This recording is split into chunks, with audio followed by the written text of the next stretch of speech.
Hello, everyone, and welcome to this week's Fight Night Rising. My name is Khroen, and I'm joined alongside by BryanGo, or Brian G, filling in for Boopsaurus. But Brian, it's a pleasure talking to you before the cast. We talked about a bunch of stuff, but how are you doing?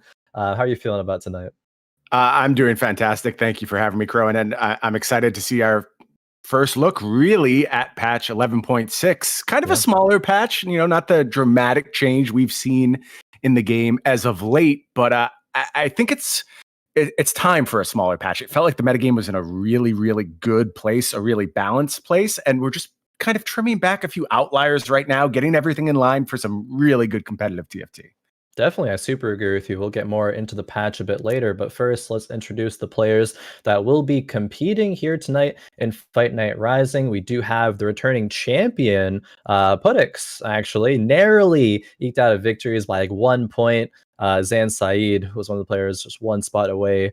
Noster as well, Noster 11. We have Bananaramic. We have AJSwagatron, I believe is their name. Luqun, Captain CANUCK joining us once again, and TWTrifuryB, I believe also a returning member of this cast. Now, I know, Brian, you have some experience, casting, and actually Zan Syed. What are you excited about seeing them here compete in Fight Night?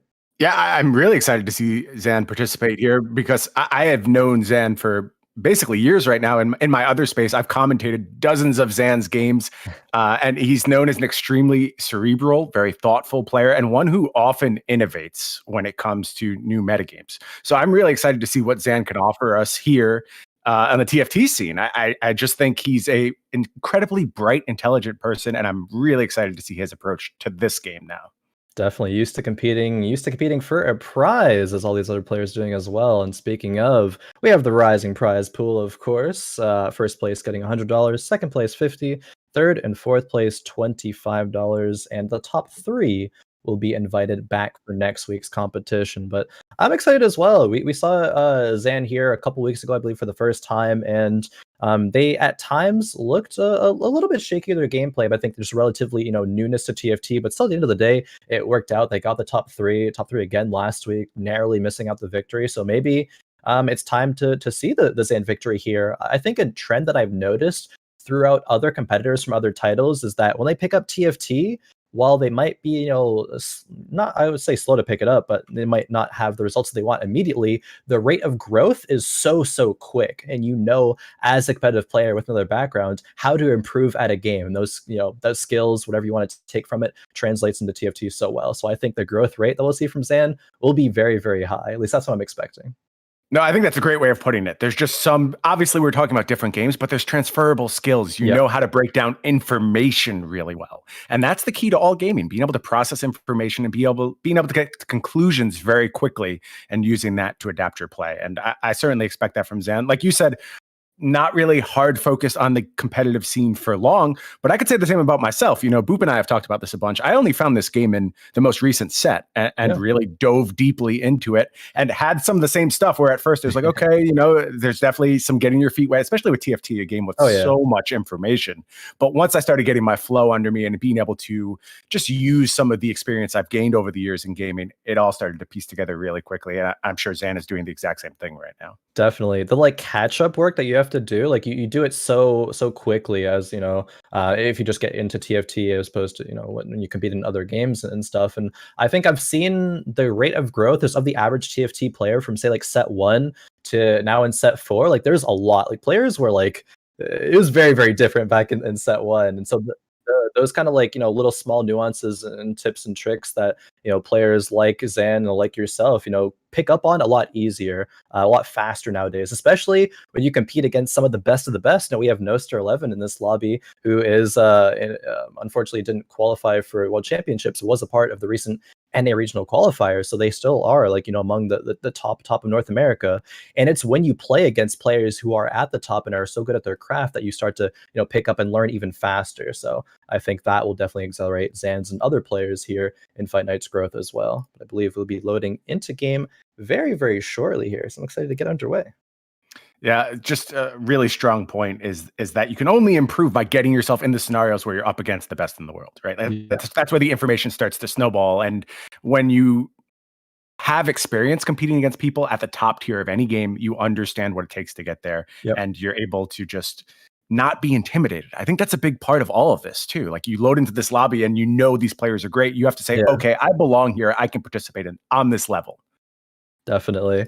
I actually love it. Like just in talking to you like before the show and like right now, like it like clicks for you. Like you understand like that transition from going from another game and like how it actually like leads into TFT and the things to pick up and stuff. So all over the course of the day, of course, try to pick out some of those nuances and things that a lot of say newer players may not be able to realize, things that are actually are very impactful. Say if it comes down to like a 4-1 roll down, or a lot of days now like a 3-2 roll down, and what exact decisions are made there, and see how these players approach it. But finally, we are loading into the game here, game number 1, and we are in perspective here with Zan. Tried to go for that Brawler's Glove, as a lot of players do right now. Didn't end up getting it, but I think Rod is a very, very fair start as well, especially if you have in mind keeper compositions or even mages, as people have started to kind of flirt with the idea of for the past couple weeks. Yeah, I think Mage is in an okay spot. It's one of those comps where you should be ready to play it should the opportunity present itself. I don't think anyone's out there trying to force Vigar comps or even Aurelion Soul comps, but if it's presented to you, you want to have the tools to be able to play it. I also quite like Rod right now. I think it does lead to a diverse array of openings. So fine pickup there for Zen, nothing to worry about. Definitely has the Elise as well. Probably will get sold off, of course, being just the first unit holder. Vest comes through, the potential for a locket. If nothing else there, say like a Morello's, a lot of people like to slam early, but if not that, definitely would be open to a locket there. It's a very flexible item. And I think from what you mentioned earlier, Zan is a very, I guess, like likes to, I think you said like craft unorthodox like decks, like say you're back from like Magic. So I wonder if there's any like spice that Zan has been cooking up in the past couple of weeks, any niche comps there, and maybe we'll get some insight with that into the item slams. Now there was a couple aces in the shop, so Zan actually doesn't want to sell, just grabs the Elise here, the tier 2 version of it. Yeah, it seems fine to me. You just take that power boost, and like you mentioned, Locket is available. Did see some nerfs on this patch. It's only the level 3 Locket that got hit really hard, but a sizable difference, I think, in an effort to bring down just that absolute nightmare of the Spirit Sharpshooter comp, which was so powered up by the time we reached the end of the last patch. Oh yeah. That comp, especially after people saw Aegon, a player who played that a lot in Worlds, didn't qualify, or sorry, in the regionals, didn't qualify for Worlds unfortunately, but gave this composition a pretty good name, I would say. It's one that's easy to force and is still really strong, so players will oftentimes go to a comp that again is strong and easy to force and just play that. Why not? But it was a little bit powerful, so it did get a bit of a nerf. We might still see it here today, or maybe a variant of it. I think you can still run Spirit Sharpshooters if you're going a Sivir direction, but that's going to be a bit more tricky to get to the point where it is as strong while still having enough HP to survive, say if you take a random loss or something. Zan does pre-level up to 4. I do love this. It gives the option for a better Chosen. You could hit a 2-cost Chosen at that point instead of just a 1-cost. Unfortunately, Zan just hits the 1-cost, but thinks it's good enough to play right now, so takes the Tahm Kench Brawler Chosen, levels up to Nidalee, and this is not like the best board, I guess, at 2-1, but it's not bad by any means. Yeah, a lot of 2-star units. Obviously, the synergies are not exactly what you would like, but Tahm Kench is a champion that, in the absolute early stages of the game, very, very strong. These first 3 or 4 rounds, Tahm Kench is going to be able to carry a lot of matches on his own. Falls off extremely quickly. I think one of the most rapid decays we see from potential early Chosens, but also could possibly transition into like just a brawler carry game where you load up that Shyvana, look to empower a set in the late game, and just play 8 brawlers. I think that comp is still very viable. Exactly. Speaking of, Shyvana in the shop right now. Shop as well. Yeah, nice little brawler start here. We already got online. Make it 5. Just needs to find one more for 6, and that is going to be when that's found. Such a strong power spike there. Just needs the Nunu, and they can get that starting at level 5.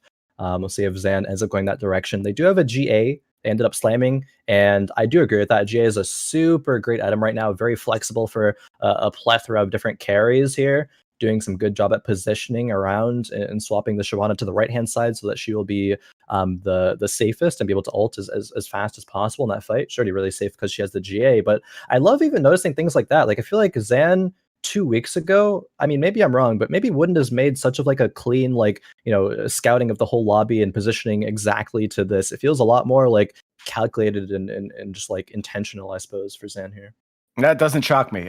Zan just is very cerebral and thinks about everything. He takes his time. He considers all the possibilities. And when you're first getting your feet wet in competitive TFT, it's almost information overload, right? Yeah, like you there's can't so process much. everything. And just as he spends more and more time with the game, I would expect to see more and more of those micro adjustments and really clean technical play from him.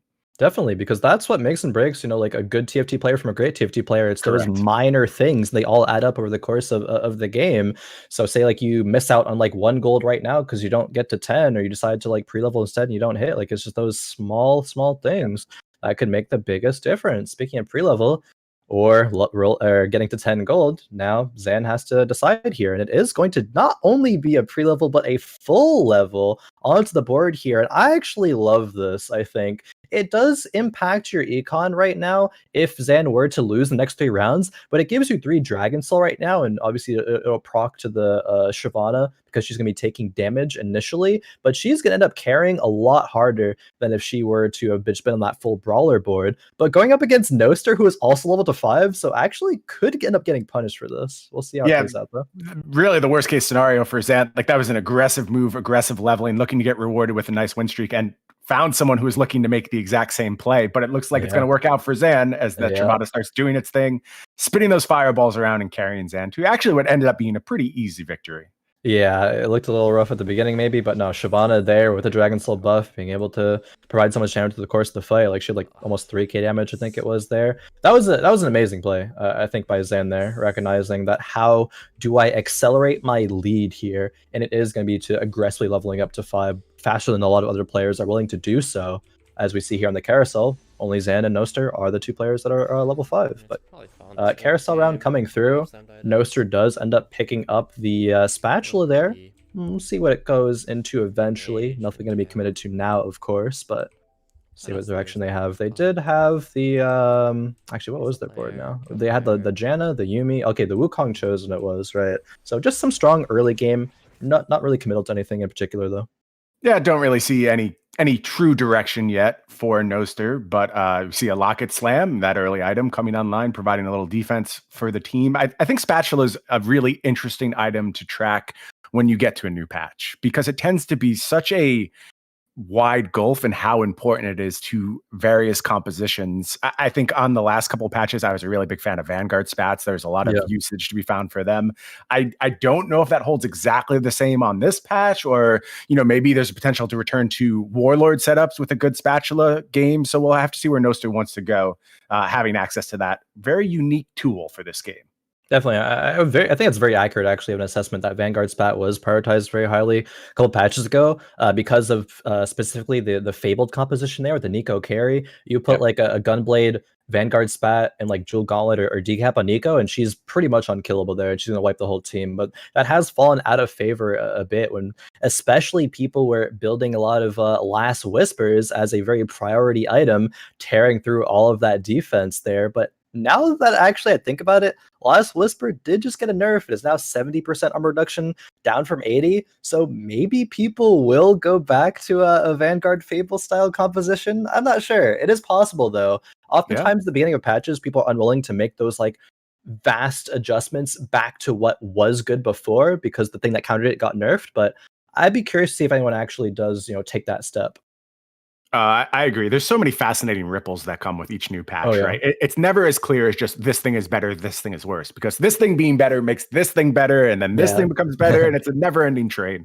Bunch of rock, paper, scissors, but even more than that. It's like rock, paper, scissors, then add on like 8 more things to that entirely, and every single thing matters when it comes to the strength of each meta, and it evolves from game to game as well. Like one lobby is going to have different compositions that are played in that specific game, so there's so many factors to kind of think about here. But Noster, it looks like, kind of recovered from the unfortunate loss. Zan is still at 100 HP, so great work there.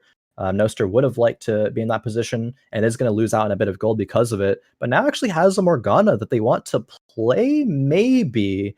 And that brings to mind that we could be seeing a bit of a Talon game. Talon, Morgana, obviously are units that complement each other very well in that composition. Talon did get buffed as well. Got a little bit more attack damage and a bit more spell true damage there. So maybe the consideration for Talon Morg is here.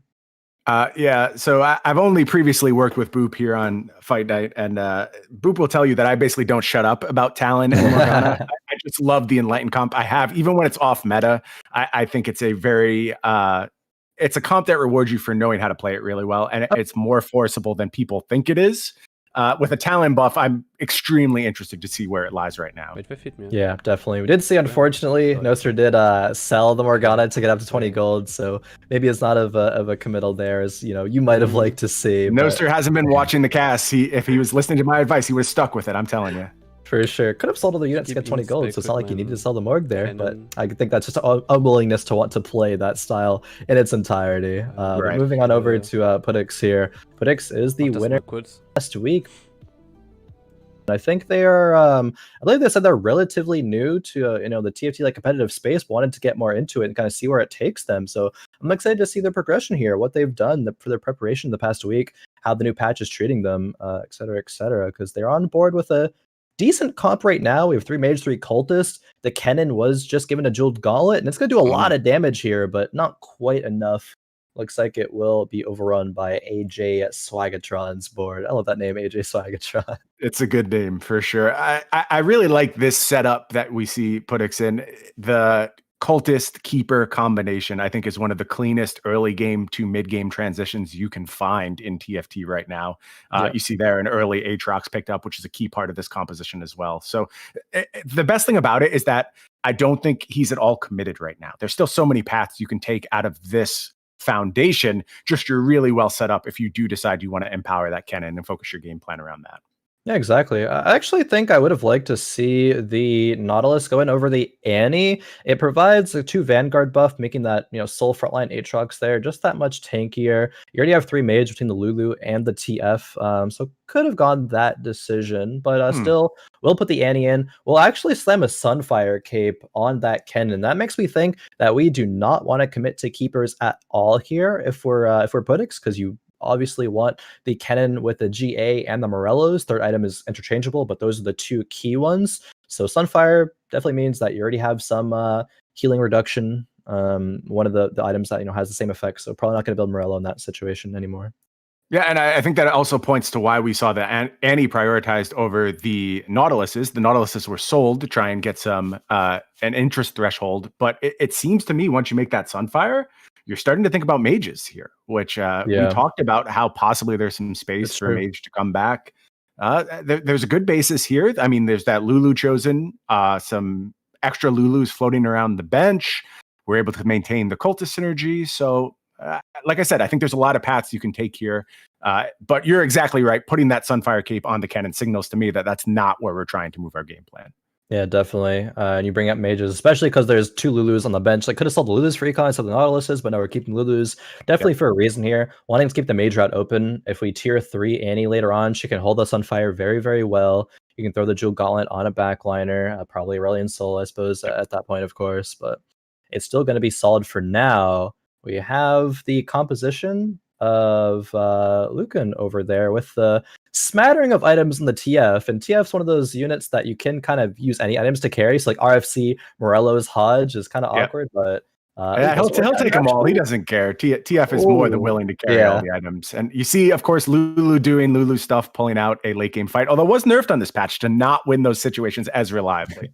Yeah, because she can't target the same unit, I believe, twice with her spell anymore. Correct. But she still does get the win. It was really, really close though. The Jarvan almost got the knock up in time, but fortunately for Luqun, loses that one out. Now we're on the stage 3 carousel.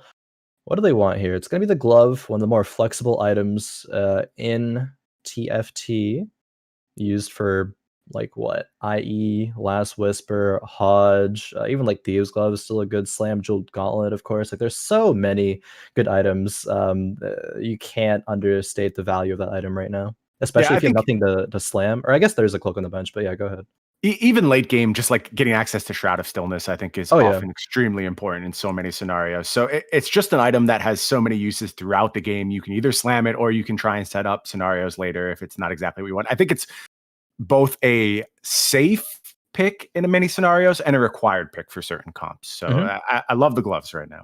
Definitely. That's why I saw so many people go for it in the first, carousel as well. I think like 3 or 4 people went for that one. But only so many gloves to go around. That's is TFT. Noster still on that Wukong chosen, but has actually slammed a mage spat. So we might have some, not only people thinking about mage, but some contest when it comes to going the mage route in its entirety here. Yeah, it's funny. There's not a lot about the way the composition is set up now that tells me it wants to be a mage comp, but Olaf going to take advantage of that hat for the time being, use it to get a little bit more of a Ragnarok buff when the time comes. Yeah, that mage on Olaf, actually, you might think like, why would you put mage Olaf? It's a little bit weird, but it'll actually benefit, double the cleave and the attack speed and stuff. So it actually is not bad. I'm not sure if it's going to stay on the Olaf for now. Could just be an item carrier, of course. I think if you think about units that transform with their ultimate, you think of Swain, and Swain's a massive mage cap carrier. So good that can with the win mage you cap. a game. Oh yeah, if you get a Swain 2 online with a couple tanky items and mage cap, like he will do some work for sure. So maybe going to be seeing that later on. Luqun isn't going on any win or loss streak here. Just going to try to reposition without really scouting too much, though. It's just like, what's the overall best positioning against the people that he's facing against? And the comp isn't bad, per se, so might end up getting a win here. Yeah, I think it's getting to the point where it needs to do some adjusting. It's really more of an early to mid game comp where this is going to look to find some victories. But life total is healthy, and we're just setting up to make that big transition when we get to the thresholds we're looking for. Yeah, that's the big thing there. It's a life total, right? If you play Cultist early, you're really playing to save HP. Correct. We're at 78. We're pretty high in the lobby right now, say opposed to like Captain CANUCK down there, and I believe 7th, and TWTrifuryB in 8th. Actually tied with Puttyx now with that loss. We move on over to Captain CANUCK, speaking of, and there's a couple of Nikos in this bench here, but very low. You're probably not going to be able to greed those Nikos out for a 5-cost carry. Probably have to make do with a couple of 4 costs, and with the items that we see on board right now, Last Whisper and maybe an IE, maybe a GA, we'll see what they end up getting from here. Probably a Slayer's Direction is on Captain CANUCK's mind here, I would imagine. Maybe you can high roll and get both an Olaf and a Tryndamere online. Yeah, I would love to get a Tryndamere online with these items. I mean, I guess there's also the possibility that you could look to a more unorthodox sharpshooter setup where you look to empower that Tristana and then make it safe behind vanguards and keepers. You can mush together some weird sharpshooter stuff from time to time. I don't think it's got quite the power level of the Spirit sharpshooter builds that we saw in the last patch, but it can often be a way to get to your late game. Definitely. I think especially if there's like a Sivir chosen that's found here, that's like an instant pickup. Even if you don't continue keeping it for the whole entire game, it's what's going to be best right now, as you're mentioning, just to get to that end game. And the rolls are coming through here, and eventually finding a Tryndamere, fortunately. If that Tryndamere wasn't found, there'd be like a lot more kind of like feelings about that roll down. But at least there's some direction right now. Tristana's still going to be the item holder here. I want to put the GA there. We have a bunch of defensive items right now. Could make a Sunfire, could make a Zephyr. Probably going to be the Sunfire, and yes, it will be on this Kennen for now. Unless, no, actually opting not to do it. Going to get maybe a little bit more information, thinks this fight is already determined. Yeah, and definitely. no reason to invest there. Definitely agree. At that point, it won't really do that much. Might as well at least wait till next round, see if you want to commit to it at that point. But still, no chosen off that roll down is very worrying, especially if you're already at 41 HP. Because a lot of things that people do nowadays is, even if you take a chosen for like 2 rounds, like the rate that you find chosens nowadays is a lot higher. A few patches ago, that was increased. So opting to not take any one of them makes your board just so much weaker, because so many other players are going to opt to just take their chosens, even if they play them for a round or 2 or whatnot. They're going to have that power spike. But now, finally, a transition is being made to what they might want to stick with for the end game here. And it's going to be 3 Slayers. So the Olaf and Tryndamere is there. The double Nico onto the Tryndamere just to stabilize. I think with the position that Captain CANUCK is in, this is the correct call, but it still doesn't feel like amazing to have to commit both Nikos there at that point.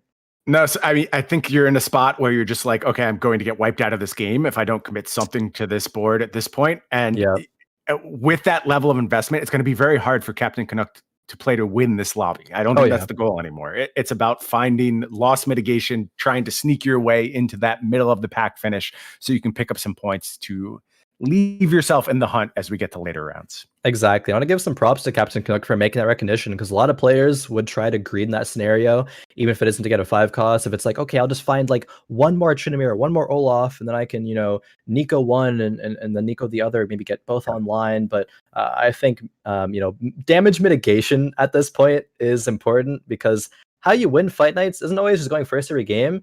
There's 4 games to go, right? It is a little bit of a marathon, not a sprint. So even just one placement better, like playing for a 5th as opposed to playing for an 8th, like that can be the difference between winning a fight night and bot 4ing, obviously sometimes.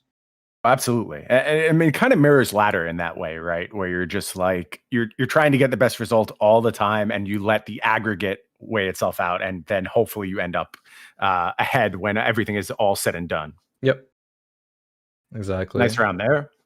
Yeah, finally stabilizing, actually. The comp is online here. We have 3 Slayers, 3 Cultists. We want to make some more changes eventually as well, but not too shabby for now. And that's kind of just the bare minimum, right? Like the gold is still pretty lacking, still just on 16 gold, while on the stage 4 carousel, second to last in HP. You need rounds to go that way for pretty much all the rest of stage 4. And kind of high roll for stage 5, which this is a good start here, picking up a Samira off of the carousel there. So see if that's going to be put in. Of course it will be, but if there's any items that come out from, say, the Raptors to really get that Samira going.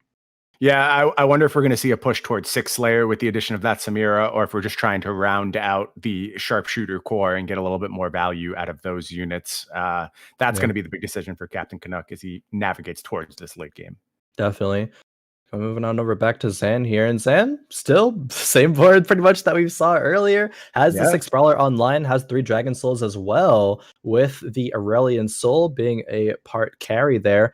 And ooh, this is great actually. There's with this Lucky Lantern, there's double Reforger, which maybe isn't like amazing, but there is a belt and a rod here, and you could just slam Morello's for the Aurelion Soul. But you could greed out and just get any other AP items, or even like a death cap for that unit as well. But now Zan is going to level 8, is rolling down for that Aurelion Soul 2 possibility. Doesn't find it right now, but these synergies right now on board are amazing with this composition. You have the 6 Brawler, not only that, but you have 3 Dragon Soul, 3 Elderwood, and 3 Mage. So this, I think, is pretty typical of Zan. Likes to play to get an HP lead in the early game and kind of use that to propel him forward into a very strong finish, even if it's not first, but definitely like at least like playing for that top 4, top 3 at minimum.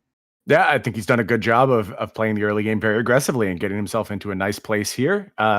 Again, if I'm thinking about the decisions that Zan's going to make from this point, it's like, do I want to hold on to these synergies? Do I think the Dragon Soul gives me the best chance of winning? Or am I looking for the door to get into 8 Brawlers instead? And I think that'll have a lot to do with like whether that Tahm Kench actually stays in the game or not. Because obviously you don't want Tahm Kench chosen to be your late game chosen. But with the Brawler comp, you're often priced into needing that Brawler chosen, because obviously there is no Brawler spat. It's just the only way you're going to get to 8. And it kind of takes away some of your flexibility. So Zan's going to have to determine whether he thinks he can stick with that Tahm Kench and look to get to 8 Brawlers, or if there's some flexibility here where he can maybe pick up a nice chosen unit to go with his squad. I think even just the slight thing of keeping some Tahm Kench on the bench kind of leads me to believe that Zan may want to sell that Tahm Kench chosen maybe at like level 9 and just try to go for a legendary chosen at that point, because it could be a lot of them to put into this composition, honestly. Like this composition doesn't have to end the game with 8 Brawler. You can throw a chosen Zillion, you throw a chosen Azir. You can, of course, go with the set. The set can still provide that Brawler buff there, but you can still go down to like 4 or 6 and put other synergies in there as well. But still, top of the lobby there. So we'll have to see what adjustments they make later on once they get to level 9. On the board with Bananaramic here. Bananaramic is definitely struggling. No chosen right now, is going the Kale direction. I wouldn't say it's optimal Kale items. Having a death cap as opposed to like a Rage Blade is a bit awkward there. And then there's some items that really have no homes right now. And we're rolling at level 8 Raptors, which isn't necessarily bad, because you recognize it's going to take you a long time to get your board to optimal state next round. So you want to start on that process now.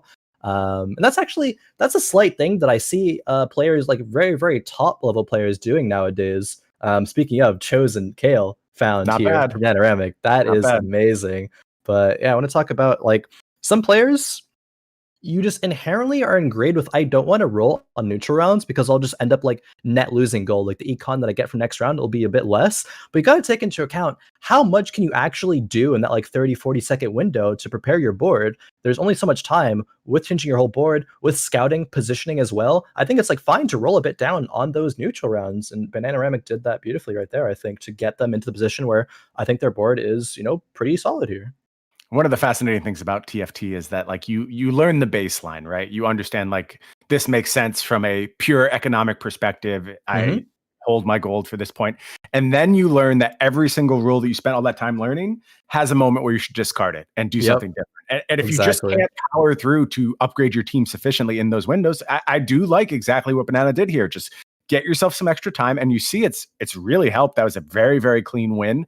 The other thing too, I think without the perfect Kale items, when your Kale comp comes online, it's not like you're just completely dominating this lobby. There's going to be some real moments of dread for Banana with this particular item setup, and you just don't have any time to waste. If you ended up with a slightly worse comp and a little bit more gold, you could just be out of the game, and that gold's not even going to matter. So I really like the approach here. Exactly. Like literally the top TFT players in the world, like notoriously Mismatch Sucks, who is one of the NA representatives for the world's championships, Fates Championship coming up, notoriously is kind of a bit slow on those roll downs, those transitions. So I think definitely there's a lot of weight into exactly those ingrained rules. You sometimes should discard them. I think you said that, you know, beautifully right there. There's always exceptions. It's like this is good if, but the if is always there for TFT. So love seeing that transition. And with that, they get a couple placements higher. Luqun going out in 8th, Captain CANUCK going out in 7th. Yeah, so made a big difference. Yeah, even just those 2 placements and maybe more moving forward here. We'll see. Immediate payoff for being a little bit non-traditional with your decisions. You love to see it. I love to see people get rewarded for expressive, interesting plays. Yeah. Definitely. Now is the decision here for Banana if they want to take out this Azir. Just need one more for the Azir too. If they want to put in Morgana, Morgana does end up giving Enlightened there, which isn't amazing. Your only other Enlightened is an Aurelia 1, so I think it is the correct decision to keep this Azir on board here. And I love the last second positioning swaps here. Kale's going to be pretty safe in this position here. Yeah, the other thing the Morgana would have unlocked was Siphoner, because there is a Nasus in the comp right now. So I think that's interesting. I have personally myself gotten away from the Siphoner Kale builds. I don't think it's really critical. Again, I especially think that with this particular build, with the Death Cap build, I'm less inclined to go that route. I think it's a little bit better when you're doing Rage Blade stuff with your Kale, because you can just get in these scenarios where Kale is attacking so rapidly, nobody can kill it because of the life gain. But I don't think that's really the case when you're doing a Death Blade setup. So yeah. I am cool with the decision here. I think it's fine. Definitely. Looking at this stage 5 carousel, where things get a little bit interesting. We have a bunch of spatula items here. There's Divine, Duelist, Mage, Warlord even. What did they grab? Divine Spat here for Banana. And that means they can drop the Nasus. As you mentioned with that Siphoner, you don't need it in this composition, and they're not even going to have it right now. So you can just drop the Nasus entirely and just play another solid unit in that position. I think that's quite an upgrade. That Nasus basically dead weight at this stage in the game, just there to be a stat block, and we'll be very happy to remove that from the comp. Yeah, a bit of a synergy bot here. Noster picked up the Mage Spat and has stuck with this Mage Spat Olaf, and it's, you know, doing decent. Noster kind of middle-ish of the pack of the players remaining in terms of HP. They are trying to make this Slayer composition work and bring it online. While this comp looks solid right now, it's definitely going to fall off. It's not as strong as it could be, or what a lot of endgame compositions are. So while Noster is in the top 4 right now, might actually not end up being top 4 when everything's said and done. It's also a very strange comp, I would say. Not really one we typically see. Double Mage Hat obviously has a lot to do with that. When you have a bunch of spatulas involved, things start getting a little bit weird. But this Olaf going to try and carry with the Mage Hat. We'll see if it's up to the task. Looking pretty good so far. Yeah, it's looking good right now. The Ken not able to see it. The Xayah, I don't believe, was able to turn her attention to that as well. So Olaf just kind of got to reign supreme there. Mage Olaf. There is some value in it, of course. Now putting in a bit of a better Vanguard here, has the Aatrox pull in. And I guess he'll pull twice with this Mage Cap as well. I don't usually see a Mage Aatrox every day, but it is going to have its impact, especially when there's a Sejuani stun coming in right behind it. You know, the mage hats, every time they go on a unit, I have this moment of doubt where I'm like, is this going to work exactly like I think it's supposed to, or is something odd going to happen? I assume we are going to pull twice here as Aatrox. That should be quite impactful to pull things into the Sejuani, which will then apply the Morello's debuff to it. So I like what we see out of this comp. Even if it's unorthodox, it seems like it has a lot of good pieces in place. Yep, pulling in the Aurelion Soul, pulling the rest of the units in the corner, and the Sejuani stun and the Olaf splash. Actually, it's working out super well, at least for now for Noster. So great decision making there. Ooh, AJSwagatron is gonna be out maybe in 6th. We'll see if Puttyx drops here. 7 mage comp is online. Wow, Bananaramic putting together a nice winning streak as well. Yeah, definitely. Will the Nico be able to heal enough? No, of course not. And it's going to be Puttyx dropping in 6, so Swagatron will end up getting the 5th there. But the mages are online. That was an Annie 3 with, I believe, a 7 mage composition. It's did not look very killable. No, not at all. Noster Vanguard spat here, another spatula item. And it's actually going to be useful, I think, because Noster did sell off the Aatrox, so there's no Vanguard synergy on board right now. Could put it on maybe the Tryndamere, make it just that much. I like that. Yeah, I think that's a good look. And I'm trying to think, is there any benefit from mage capping a Tryndamere? What happens in that scenario? I'm not even going to guess. Let's see where that mage cap ends up. It'll spin twice, but I think just you lose damage there. You just wanted to spin once, get to the back line, and then start using those empowered autos. Yeah. We'll see actually where it ends up going, though, because it is interesting. We have a Samira 2. What's the thought process here of not immediately taking it? Maybe it's because the Thieves' Gloves are on it. Maybe I think we were thinking if we could get the Thieves' Gloves off and maybe set up something different for Samira, but ultimately just going to go ahead and take the unit. I think correctly so. Oh, it will be mage. Okay. It will be mage Tryndamere, actually. I'm excited to see how this actually works out. Like, this, as you mentioned, like, will it work out? I believe the double spin will come through, but like, will it actually end up being good? We'll see. Tryndamere is a weird unit where like there's some items that you think would be okay, but you're really reliant on him just spinning to the right places. Like, I don't particularly like RFC on my Tryndameres, and there he just kind of spun around and died. So not super impressive for Mage Hat Tryndamere, unfortunately. No, it's like you'd love him to spin in the corner with Aurelion Soul and then start auto-attacking, not spinning away and then just dying mid-spin, because spins aren't going to do as much damage as your autos there. So don't love that performance from that Tryndamere, but we'll see if we can do better this round. And it's so hard for this composition here. The Slayers from Noster to kill that Aurelion Soul, especially with having not great items in the Tryndamere, and just having that unkillable Annie there. I think Noster kind of is going up against a wall in that scenario. Needs a really good Samira Thieves' Gloves roll to have any chance there in that game. Zan Syed is falling off, has dropped a lot of HP, but now is hitting the power spike. Just hit the Shyvana 3 right now, and they have gotten here because they saved so much HP in the early and mid game. So excited to see where that brings them from here. Yeah, if I'm a player in this lobby, I am concerned about that Annie 3. I think that is going to cause a problem for a lot of these players. It's possible the KL can cut through it. That makes sense to me, but it's going to be a struggle point for all these teams. Definitely. Kale is cutting through Noster, but not with enough damage. There weren't enough units left alive to win that one. Zan taking the loss to the Annie mage composition, but still surviving on HP. Hopefully we'll go against a bit of a better matchup there. What adjustments can Noster make here to this composition? Probably not many. You don't really have room to get rid of the Mystic Chosen Yuumi. So yeah. One of the odd things about when you put together these weird comps with a lot of spatulas involved is that the flexibility can actually get really limited, because you want to pull yourself towards all of these synergies, and every adjustment has all these permutations. So it's really hard to get exactly what you want out of your team. You kind of like find your thing, and you've itemized with that thing in mind, right? Like you've put these items in a certain place for a reason. And wow, do I hate this Mage Hat Tryndamere. Just spinning around like a fool, doing nothing. Don't love it. Don't love it, but what we do love is the Olaf staying alive the whole time, even though they got initially set slammed, and actually is going to take out Zan right there in 4th place. The Shyvana 3 was not a big enough of a power spike with those 8 Brawlers, so hey, Brawlers the top 4 composition, and Zan got top 4, so hey, you cash out with that one. Look, there are ceilings to most of your comps where if you don't roll like a god, you're just not going to be able to do certain things, and I think Brawlers really has to 3-star a lot of units to be able to compete with things like Slayers in the late game, or even 7 mages. I think that's a really difficult matchup, and a good Kale comp is also going to really give you fits, and all those things are present in this lobby. So I think Zan got what he could out of that comp. Nice little finish. Going to have to do a little bit better as the day goes on to secure a top finish here today. Definitely. It's also crazy that Banana was, maybe slated for a potential 8th, but with that transition earlier, has gotten into not only the top 3, but maybe even further than that. This kill composition has really come online to being on a win streak. So moving on over, we'll see if it is able to take out yet another comp here, moving the Lee Sin too. Lee Sin, amazing unit to have here. It's gonna kick either the Samira or the Yuumi here. Turn to the Samira. This could be huge.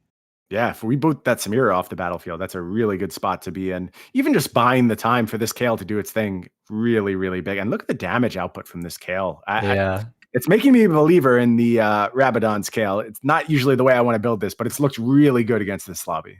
Oh, definitely. All players still alive here. Noster hanging on, Banana hanging on, and bringing TriFury, the mage player, down to single-digit HP right now. We could have first place is Banana. Exactly, moving to first place. We could have the end of the game here in just a round if 2 players end up falling, but this Kale is doing so much work. The Slayer Olaf just doesn't have enough time to cut through the front line and get its way to the back line, to that Kale, where the Kale just decimates everything here. So Kale doing a nice job of buying just enough time to get online. Lee Sin certainly a big part of that as well. Just doing just enough to disrupt the opposing side of the battlefield. And let's see how this lineup works. Facing right into that Olaf, should be attacking it immediately. And I think that's exactly what you want to do as the Kale player. Yeah, Kale hitting the Olaf. Olaf can't get to the front line. It gets taken to the GA state and taken out immediately after. Nothing from that Olaf. Nah, absolutely nothing. Noster will be going down, and now the Kale Ghost is going up against TriFury, but TriFury looks like they're actually winning this one, so we'll get another round here after this neutral round, see what the items bring, but then we're going into stage 7. Warlord Spatula for Banana. I think that's just blank, unfortunately, and I don't know that there's an adjustment you can use to bring it online. Meanwhile, Ionic Spark for the Mage comp, that's not bad, although there already is one on Annie. Yeah, fortunately for Banana, TriFury isn't going to get that much value off the Ionic Spark. Sure, it might still, it's a rod, so it's always going to be some AP, but you can't put it on the Annie there. There is a Reforger that is being pinged right now, so Banana can reforge this this spatula into something else that will definitely be the call here, because you're not going to make use out of a Warlord spat at this point in the game. Warlord's not really a great synergy right now, unless you're chasing like that 6 or the 9. You have those Warlord units as the carries, but yeah, okay, we're just rolling for items. Gonna reforge it once again. Gets a Shojin. That's decent. Maybe putting it on the Azir, and we'll do that to get the ults out a bit faster. Ooh, TriFury got the Vigar 3 and put the Ionic on it, so more AP coming out of this. If Banana's comp lost last round, it's going to be even more challenging now. Yeah, gonna have to find a way through this with positioning. Can find an angle to get onto those very, very powerful backliners from this 7 mage comp, both Asol and Vigar capable of putting out some damage here. Yeah, Lee Sin kicking Annie into the back. However, Annie's going to get stuck because the brand and the Vigar positioning there, means that Annie will be still on the board right now. Annie versus the world right now. Oh, can't see her HP because of the UI, but Kale's just wailing away. How long can Annie live? Is that Kale is chopping through this Annie right now, and Annie facing down a Dragon's Claw Shen. There we go. Finally, Annie's going to bite the dust, and that's going to be a W for Bananaramic. Bananaramic coming from what could have been an 8th all the way back up to first with that great transition there. Great kill comp going online, and so well played. I was talking about, hey, kill comps sometimes struggle here because the way that you get kill comps online takes a lot more skill. It's a lot harder to get the comp online, say, as opposed to like a standard Slayers or mage composition. But Banana really showing to impress in game number 1 right there. I can't help but just highlight that the transitional period there and how it was so good. Yeah, I'm glad we got to see the critical turn where Banana was able to reforge the comp and get it to a place where it just won from that point out. That was it. Banana was at 10 HP when the transition started, and stayed and won the match at 10 HP. And I want to highlight the death cap Kale there, because it made such a difference when facing down those mages. If you're Guinsoo's Rageblade Kale, you have to attack more to get your damage in, right? And each of those attacks gets more mana for that Ace-Hole to be able to just go off and the Vigar to go off. But in the case of the death cap, it's a little bit more bursty damage. And I think that really played a factor in getting the W there from Banana in the last fight. Definitely the raw damage able to cut through before the mages get enough mana to cast. I think you're exactly right with that point there. I don't want to say like a tech choice that was like the go-to there, because I think the death cap was just there because it's already what was on the board, but it ended up working out for those reasons exactly. But maybe now with that knowledge, we will see itemization like that moving forward into the future there. So definitely something to keep in mind. But checking out the scores for everyone here, of course, Bananaramic winning that lobby, 10 points. TWTrifuryB and Noster 11, second and third there. But Zan, of course, the Brawler comp, getting a top 4 there. Yeah, I think Zan got what he could out of that composition. Going to look to see him do a little bit more in these coming rounds. I think that's fine to get your feet wet, establish yourself in the lobby, get to know the players you're playing with, see what kind of trends you might be able to pick up. And then you got to turn it on a little bit. I think we'll see Zan do something a little bit more aggressive as we head into the second match. Yeah, actually, I wonder, now that you brought that up, in a games, say like Magic, what you're familiar with, is it a kind of thing to where you take, like, say, I don't know, like a safer deck to tournament, like a safer play style, and kind of like feel out the competition as opposed to, say, just like come out with some like random unorthodox, like super swingy, like first or eighth style composition? Is that something that maybe is on Zan's mind here, or was on your mind? I think that there's some ability to default to that in moments where you haven't found something that does give you a significant edge. I think you should always have some kind of safe approach in your back pocket. And look, this is day 2 of a new patch. So it's quite possible that Zan just doesn't have these strategies under his belt yet, or any of these players have those strategies under their belt yet. And they have to do something a little bit more textbook, a little bit more boilerplate, if you will. And I think that's what we saw from a pretty typical looking 8 brawler comps. But some of the other comps were really out there, and we saw a good performance from a Kale comp. We saw 7 mages. So a really broad display of what's possible so far in this patch. Definitely broad display indeed, and I think it's only going to get even more I guess broad as the matches go on and people really understand the patch and what they can get away with, knowing all the changes and how that's going to shape up in the meta here. Puttyx right now is going to be starting off with the sword there, and Puttyx had a bit of a disappointing performance in that first game, I believe. Just got 6th there, and being the returning champion, you gotta really turn up the pace at this point here. We got the one feeler game out of the way, but now it is time, and you get offered a Siphon or Chosen Nasus. Maybe a couple patches ago, that would have been an easy cup. You want that to carry the whole game. Sometimes people still will experiment with how far Nasus can take you until you want to transition out of it, but it's not going to be on the radar here for Puttyx. One of the things I like to do early in a patch is actually test the limits of reroll comps. I like to see what they're capable of, and I spent a lot of my time playing yesterday doing that. I played like a Yasuo reroll game, and I tried a Tristana reroll game just to see where things stood, and everything's worse. I mean, it's just a fact of dealing with the one cost chosen metagame that we played a few patches ago. There was dramatic changes to address that, and I think rightfully so. But it just doesn't feel like there's really any of these units capable of just dragging you into the late game the way they used to. And I think that's for the best for the game of TFT overall. Definitely. I think that's some great insight as well, because oftentimes in new patches, players are going to do things that they're not as comfortable with, and because of that, they're not going to play them as well. But what you can do sometimes with real compositions is get away with, bullying the lobby, because it's very, like cookie cutter, like how to run a real composition. You roll for that one unit, you get it online, you get synergies that pair well with it, so you can punish the players who are trying to do a lot of like cute, swaps or cute transitions and playing something new. But obviously with some of the compositions, they're just flat out weaker. So I think it's great though to limit test those. Now for Puttyx here, we have a brawler chosen Maokai, and Maokai is a fantastic holder of early game items, even if you don't stick with them for all of into stage 3. But the chalice there, I would be considering. It doesn't look like Puttyx really wants to go that direction, but it is still an option here for the Maokai. Yeah, Chalice is down from its most slammable point. I think it was just a Definitely. no-brainer. You Chalice every time, and it's not quite on that level. But your point about Maokai is very salient. I think just any items, it's kind of like TF in that regard. You Yep. can use Maokai to carry anything for you, and whether you're trying to get to a mage comp or you're trying to get to an Elderwood comp, Maokai is happy to do all that stuff for you. The one scenario where you wouldn't want to do that, obviously, is if you're trying to actually stick with Brawl. Saw Zan did last time. And if you look at the 3 items that are present for Puttyx right now, they are all components that could be used for Shyvana items. Like you can make a Hodge, you can make your Runehead's Hurricane. So I wonder if that's being considered right now.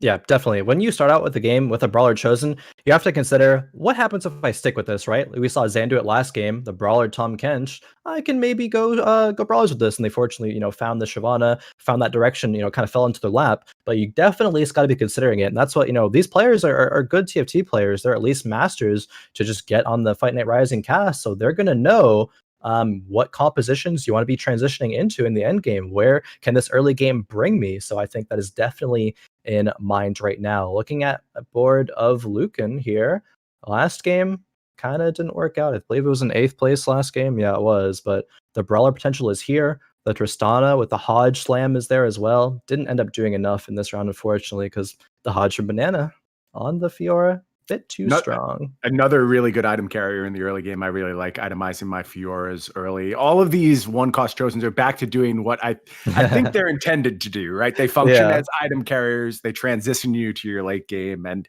it's good to see the game taking on that shape again. Definitely.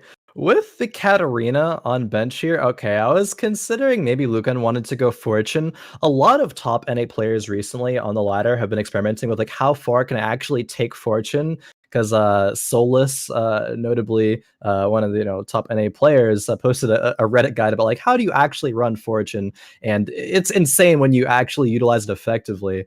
Posted some insights there, and people were like, "Oh, this is kind of nuts. If you cash out at a good time with Fortune, you basically just get a free top 4, maybe even win the game from that point." But Luqun not funding that 3rd Fortune, of course, sold the Katarina, just wants to make econ. I think that's the correct move here.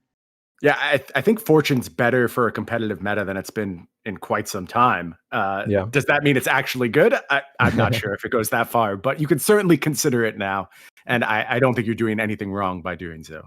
Definitely. Fortune's always that potential of like, if I have a really good game, even if like win streaking Fortune, right, you're just going to net get gold every turn, and you're just going to be better off because of it, which isn't risky. But even if you are risky, there's always the times that it can spike into a first place. You get like a 6, 7, or I think 8's the bad one to cash out at, but like a 9 loss streak cash out. You can always end up getting like those Nikos and get like a random like Samira 2 online or something, and just games like quote unquote free from that position. Obviously, there's a lot to still do from that point, but it's always been very swingy. But I think it is, now that people are understanding it more, a bit more balanced in the reward and the benefits that it will bring to you. Players go into that route knowing the risks a lot more accurately nowadays.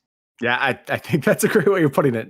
You need to know the risks before you're willing to hop into Fortune. And one of the risks is you just torpedo your round and end up with 0 points. So always a bit of a concern. I mean, we've all been in the Fortune prison before. We know what it's like. And it's a brilliant mechanic. I love how it influences games, but there's a real risk to it. Definitely, and that's it had such an interesting element to TFT, as you were talking about. Like, it's something that, of course, there was pirates before in previous sets, but nothing like this, that like, yeah, you keep piling on the losses, it's going to be riskier and riskier and riskier, but it's also going to get you that bigger reward. So it's just something that every player, I think, at the high level of TFT should know how to run, because say you get offered like a fortune chosen Tom Kench or Annie at the beginning, sometimes you just got to take it and got to be comfortable with it. And it adds such a unique element to the game. But looking at Zan Syed's board here, it's going to be some Keeper Cultists, very good in the early game traditionally. Did lose the first few rounds here. Now that they've won this stage 2-5, they want to very much win 2-6 to just have that couple, that 2-win streak. Going to be getting a bit more econ there going into the Krugs, and they can't really improve their board at all at this point. It's just really going to be positioning. How they can they position, and where the Galio slam will come down. Yeah, and another early GA we see from Zan, and double glove also points me towards maybe getting into that full keeper comp because you're able to like double Hodge your Xayah. That's obviously best in slot items is double Hodge GA. You want a GA for your Kennen. So there's some pretty good signs that this composition is pointing towards keepers. Obviously, the units are going to have a lot to say about that, but it's something I'd be watching very carefully if I was in Zan Syed. Definitely. There are some brawlers on the bench as well, so maybe we'll see a brawler transition. I mean, probably not, but hey, we can surmise that it's a possibility. It's surely going through Zan's head with knowing how comfortable they are with running that brawler composition. Absolutely, yeah. If you had a decent little round last time, you'll certainly be more apt to consider it as you get to this round. I think it's more likely we see Zan ride this out there and try and get into the full keeper comp in the end game. Definitely have the GA there, got the gloves. Now with the TF2 is going to make just this playing quote unquote strong board just that much stronger. TF's going to provide a lot more damage, and yeah, we're selling everything else off. Pick up the Vladimir, going to be getting to that 20 gold interest mark. So I think you're exactly right with saying that this very much is looking like a keeper direction here for Zan. The Elise is very importantly a keeper chosen as opposed to a cultist chosen. If it wasn't, then we could just be seeing, the 6 cultist mid game, and then some transition. Could be a bunch of things from there. But items that we get aren't gonna be speaking Kennen. They can be still okay for the Xayah though, if we're thinking about keepers. But we'll see what happens with those. Curious what Zan does with those items. It's going to be a real decision whether he can afford to just invest in a powerful, say, IE now, or if he has to try and hold out for some more perfect items. This is really interesting. I like this actually from Captain CANUCK here. Now, oftentimes players will roll level 6 at stage 3-2 now, but what Captain CANUCK wants to do is preserve the win streak, especially with there being another player, AJ, who also levels to 6, as we see on the screen. Both want to protect their streaks here, because if they run into each other, which, okay, they don't, it could have been huge for one player and devastating for the other. Yeah, they knew it was a good possibility. Both wanted to be as strong as possible for that battle, but no showdown. And I think that means that Captain CANUCK has to be pretty confident about how this round is going to go. Picked up a really nice chosen there. Don't really have the pieces surrounding it yet, but they could come online, or you could just use this to bridge to a different late game. I think it's exactly that. I think it's likely that Kennen keeper chosen just bridges you to a late game, even to just another mid game with another chosen down the line. I think that's oftentimes, like I mentioned before, I believe a lot of players will do here. But now we see another roll down because it is 3-2 now from Luqun, who is at the bottom half of the lobby, gets the Tristana upgrade here. Tristana still a fantastic early to mid game carry, even if you're not going to be tier 3ing them. And some other upgrades come through. Teemo. A lot of sharps. Yeah, a lot of sharps. Teemo found, Maokai found. We want a 4th sharp right now to get that buff online, but not finding it. So because of that, actually, selling the Tristana and putting the items on the Kalista, it looks like, instead, even though sharps aren't benefiting her. Bit interesting here from Luqun. Maybe not the route that many players would have gone there, but it will suffice and maybe be changed next round. Yeah, I think there is a pretty significant upgrade that comes with Kalista as a unit when it has Hurricane versus when it doesn't. I still don't know if like it just raw Kalista really benefits that much from having the item, but I think this is a case where they just wanted some more information. They wanted to know what they wanted to do on their next turn more than having the best possible approach for that turn. And now so the Yuumi was in the shop during the last round, but it was picked up once the round is already over and decided. I think that goes to show a little bit of inexperience, I suppose I'll say, because you look at the Yuumi and you look at the fact that you don't have a chosen on your board. It's like, yeah, you'd want to run that now to try to go on a win streak, because we did win round 3-1. So putting that in gives spirits. It gives just a fantastic unit. Yuumi 2 at this portion of the game, because units die so slow, she gets out a lot of heals, and her healing is just going to be insane. So I would have liked to see that in the last round and have the items on the Sivir there, but at least we have made that identification and have made that change here. So going to be a bit stronger because of it, but will it be enough? Because we do go against CANUCK, who is at 100 HP on a win streak still. Yeah, TF? I think the team got quite strong. This is probably the worst matchup, but still able to pull out the W here. Yeah, great.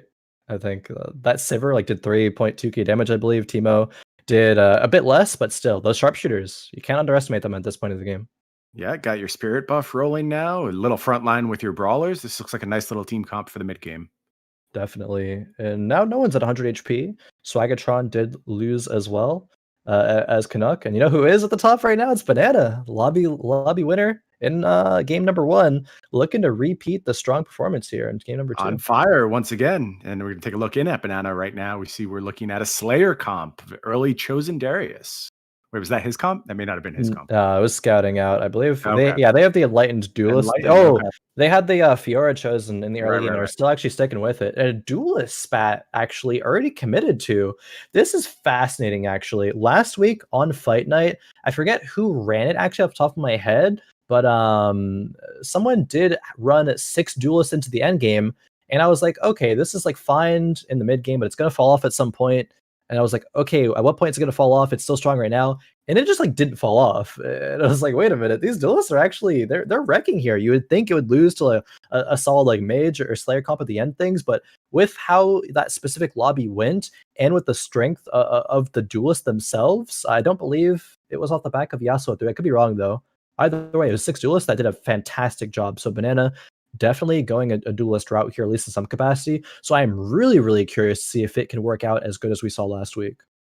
I think a lot of our preconceptions about the quote unquote duelist comp, we're always like shortcutting the Yasuo comp into that definition. Like it's always what we're thinking of, at least in the back of our minds. We're trying to use past experience with the Yasuo comp, but this patch is very different for duelist. I think you don't have to be the Yasuo comp anymore. You can do other approaches. And in particular, I think Kalista is a pretty good unit right now. It doesn't get a lot of headlines because you tend not to build around it. But if you're able to find a Kalista carry game, I think that's a very valid approach. And you can ride it to the late game.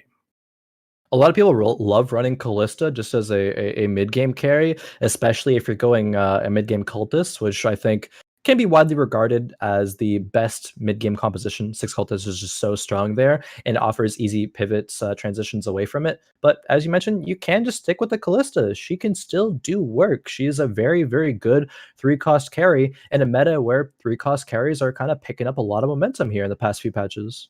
Yeah. You get to avoid being in the muck with everyone else as they scrum for those 4-cost carries, right? You're not contesting for the Kales. You're not contesting for the Olafs. You're not contesting for Trindamirs. You get your stuff online a little bit early. Now, certainly, like there's a luck element. You want to find a couple Kalistas that really enable you to get your power spike online before everyone else. And we'll have to keep a close eye and see if Banana is able to turn up some as we go through this stage of the game.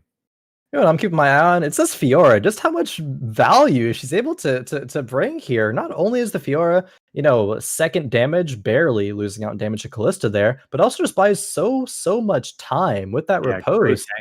Mitigates so much damage, is able to CC on top of that as well. Like Fiora, definitely, I think you mentioned earlier, she's a fantastic item carrier for the early game that can get you a really, really easy and smooth transition later on into this mid and maybe even late game if you high roll enough. It's crazy to think that's a unit that's been nerfed quite recently. It was quite a bit stronger and wasn't even the best 1-cost on the patch. It was overshadowed by some other stuff. But yeah, I've really grown to appreciate Fiora since set 4.5 came out. I think it's just been a consistently undervalued unit. You can use it to transition to the mid game. You used to be able to reroll it pretty effectively. And at each of those stages, it was underappreciated. It could have done more. And I think now people are just completely on board the Fiora train. Everyone believes in it. Definitely. Looking at this board from Noster here, I can't help but think of any other word but awkward. Don't get me wrong, it still can work, it's still fine, but we have Gunblade Declaw on a Darius. Sure, Darius Chosen's fine, it can get you through the mid game. We have a Kalista with IE and RFC. Like, sure, that gets to be a bit weirder, but still it's like fine. But then a Morgana with Morellas as well. It's just like a bunch of random things smattered together to make, I guess, quote unquote, strongest board, which is great and all. But how do we transition out of this? There's so many things that a lot of players will get kind of like lost in this. There's almost like too many options, it seems. So Noster, they're obviously a great player. They need to come up with a really, really solid plan or just like anything on the roll down here. Darius, though, actually might take this home, and he does with the dunk there. 7,000 damage from that mid-game Darius. That's why I started off with like mid-game Darius. Yeah, great. It can do work, but everything here is combined. But no, Darius said, I don't need a team. I can slam dunk it home all on my own right now. But Noster didn't level to 7 on 4-1 either, which a lot of players will do. Is maybe not even leveling to 7 right now. Okay, we'll do so. Rolls once, finds a Yone and a Talon. Doesn't want to do the Talon route, unfortunately. I know you love the Talon, but not going to see it here. There's already the Morgana there as well, so it's like that was the option there. Yeah, it was available, but I like the recognizing the fact that Yone gives you a really good home for the Morello. You can just move that over. You're getting the exile buff actually by the addition of the Yasuo. So there's still work to be done with this comp. This isn't the finished form, but I think there is a really nice mid-game comp here that should be able to, if not win, at least stem bleeding for a while. Oh, wow, this Declaw is actually getting so much, doing so much work for the Darius here with this ability. Was not enough for the Akali though. Akali was able to jump into the back line, take out that Kalista like immediately, and now another Darius 2 is on the bench here. Is this ever a world where we go a Darius 3? There's potential for it. There's potential for it. Is it a world where you win the lobby? I don't know about that. We've all seen very powerful Dariuses, and we've all had moments where you're like, yeah, Darius carry could be a thing. And then you put together your team and you finish 7th or 8th, and you're like, oh, maybe not Darius carry. But, I mean, you've seen the damage output. If you like the unit itemization, like if you think Declaw is really good in this lobby as you run into this heavy mage comp, then maybe you just believe this could actually get you into the late game. Definitely. I think it can, and whether or not we chase Darius 3 or not, we'll have to stay tuned to find out. But TWTrifuryB, I got really caught up there in seeing that TWTrifury is level 7, has between 10 to 20 gold, and is hyper rolling. It looks not hyper rolling, but is rolling for those tier 3 units between the Brand and the Lulu. Wants the Annie, of course, as well. Darius here, that Declaw, finding so much work and actually wins the round again because of it. What can't this Darius do? Yeah, impressive stuff from the Darius. Found a really nice matchup for Declaw for sure as we ran into mage rerolls, and that comp really needs to get online very soon as it's inhabiting the bottom of the lobby right now. And I think it has some matchup problems. That's one of my big problems with reroll mages is you just run into a heavy Declaw team and you might find yourself just smushed like that. Yeah, so one of the player, I guess, who cemented the Spirit Sharpshooters as very, very meta, Aegon, also I believe ran a reroll mage composition a few times as well. Aegon loves strategy where you open fort even, utilize a lot of HP, get down to like 30, and then just get your reroll comp online. And it looks kind of like what TWTrifury tried to do this game, but not nearly as effective. It seems like they're still 2 brands away from brand 3. That isn't even going to be their main carry. Like TWTrifury is on 10 HP 2 rounds before Raptors. Could fall before the Raptor round, and that, if that doesn't go to show you like there's something just wrong with what you tried to do that game, like I don't know what, maybe you low rolled out of your mind, but even still, a lot of adjustments need to be made there in the future, I think. Yeah, absolutely. And those comps, those later reroll comps can be higher variance for sure. Like there's a lot of spread in their ability to output. And we see there is a Lulu 3 on the board. I mean, they just got that. Good, but I don't think that's going to be enough to really solve the issues your team is having right now. Yeah, still only 3 Annies. Having the Annie 3 is such an important part of how this composition can actually win. Now, it might get a win right now, just because TWTrifury literally all in on 4-5, level 7, 0 gold for their power spike at Lulu 3. But CANUCK is 87 HP, over 50 gold. They don't mind this loss. They put themselves up in a position where they can spike, go level 8, and get way, way stronger. TWTrifury is just holding on by the slimmest of margins right now, and I don't think it's going to be, honestly, even to like a 7th. They have to get really lucky to even get a 7th here, I think, in this game. Yeah, Captain CANUCK basically with like a dead chosen right now. So this team's going to get much better. There's a lot of space for this to kind of explode as we get into the late game. Not at all off-put by that loss there. Definitely not. You would have liked optimally to be able to win streaks. Like, sure, how long can I take this? How much econ can I gain? But not bothered at all by it. Just gonna play these next couple of rounds out, or excuse me, just this round out. But we see Puttyx here actually chosen Akali and another Akali too. Some ninjas on the bench. We could be seeing a ninja committal here, and I think we will for Puttyx. So. Yeah, that's fascinating. Yeah. Sometimes the ninjas will come out and be absolutely dominant, just because you get like a high roll game. Other times you try to like play them, even if you don't force them, like the stars seem to align, but you still just go out in bottom fours because ninjas can't really hold up to a lobby that gets into the Slayer, those kill compositions very, very optimally. So definitely a long road ahead of Puttyx, especially being down there at 33 HP. But there is a win condition there, and I'm excited to see if Akali 3 is found and 4 ninjas come online, exactly how far that comp can go. Yeah, another comp that I believe to be extremely matchup dependent. Oh, yeah. When it's on, it's on. When it's not, It's very bad. Yes. Yeah. We are re-rolling our Chosen now for Captain CANUCK. Nothing found there, just some mild upgrades, but Kennen has hit the bench. Just going to go ahead, get our items, and then we'll figure out what we're going to do on our next roll. Yeah, level 8 roll down here finds a Chosen Nunu, but rolls past it. Optimally, even if they don't find the Chosen Aurelion Soul, wants to just hit an Aurelion Soul 2. It's going to massive power spike here. Hits a Slayer Chosen Olaf. Probably. I don't think that works with these items. Yeah, like I guess you could have taken it with the mage spat, and the items are very awkward, but you could have. It's a lot of what ifs in that scenario. Could have gotten a good item off the stage 5 carousel, but definitely want to find something else. And you want to be able to not only fit in the 7 mage, but the 3 dragon soul as well. 7 mages are here just because there is the mage spat. Yeah, not a great roll down thus far. Going to go ahead and make another cup on the Aurelion Soul. So looking for a little bit of power on this fight. And we'll have to see where it goes from there. Yeah, it's good for now. Banana, I think, was kind of weak there with that board. Definitely some improvements can be made there. But Captain CANUCK, this is a fine pivot for now. Still like 22 HP above Huge second HP. place there. Yeah, so the margin of error there, or there's gonna be like, I guess, like a big room for forgiveness when it comes to if they make any errors. Yep. On board with Luqun here. Also no Chosen right now, so a lot of players greeting out the level 8 Chosen game. 6 brawlers, but using a Sivir to carry, and now finding a Chosen Sivir.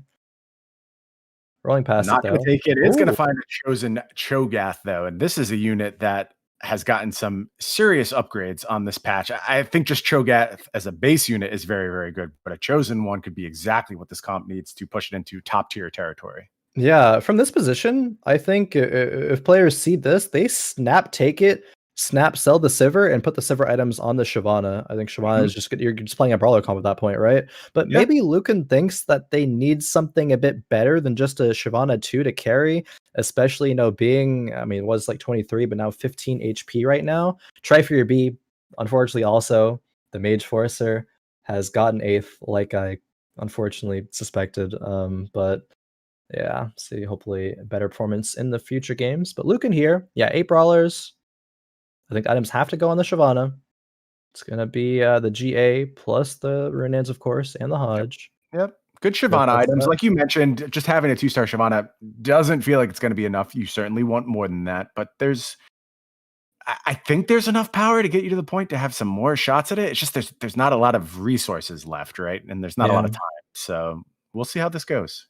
It'll be off the back of finding some good set items, maybe high rolling a set 2, I think. I'm sure with both brawlers here, like, you can definitely string together some wins in stage 5, even against Slayer compositions. I'm not sure it will be the case here because that Olaf is still alive, is still life stealing, and yeah, Luqun will take a loss, but you killed most of the board here. You don't have any wiggle room, though. One more loss will be the end, so Luqun has to, with this carousel, find an amazing item to carry them forward. Yeah, I don't know what exactly that looks like. It's tough too because like you wish you could cut. Or it's set. Yeah, set. High roll a set too. I could do it. You'd really like to be able to have that set benefit from like the cup to be able to get some more damage output out of it. But obviously, you also want to do it sit-ups as soon as possible. So it looks like we are going to take the set. It's all or nothing. I like that approach. I think there really needs to be a substantial upgrade here, given the weakness of the carry in the Shyvana 2. So let's see if we can find that key third set. It all comes down to this roll here, Brian. Is Luqun be able to find the set? It's love a high pressure roll. There's so much at stake here. It's like if you hit, it's like, oh yeah, just hit, easy. And easy game. Easy game, just win because of that. The rolls are coming through. 18 gold to do this with. No 5 costs have been found so far. The gold going down, not finding the unit. More rolls coming through. Oh, a zillion, not the one you want to see. You have 1 or 2 more rolls maybe to find this, but still, you want to just be able to get a decent board here. It's going to be a few Elderwoods. Oh no, double zillions. Oh man.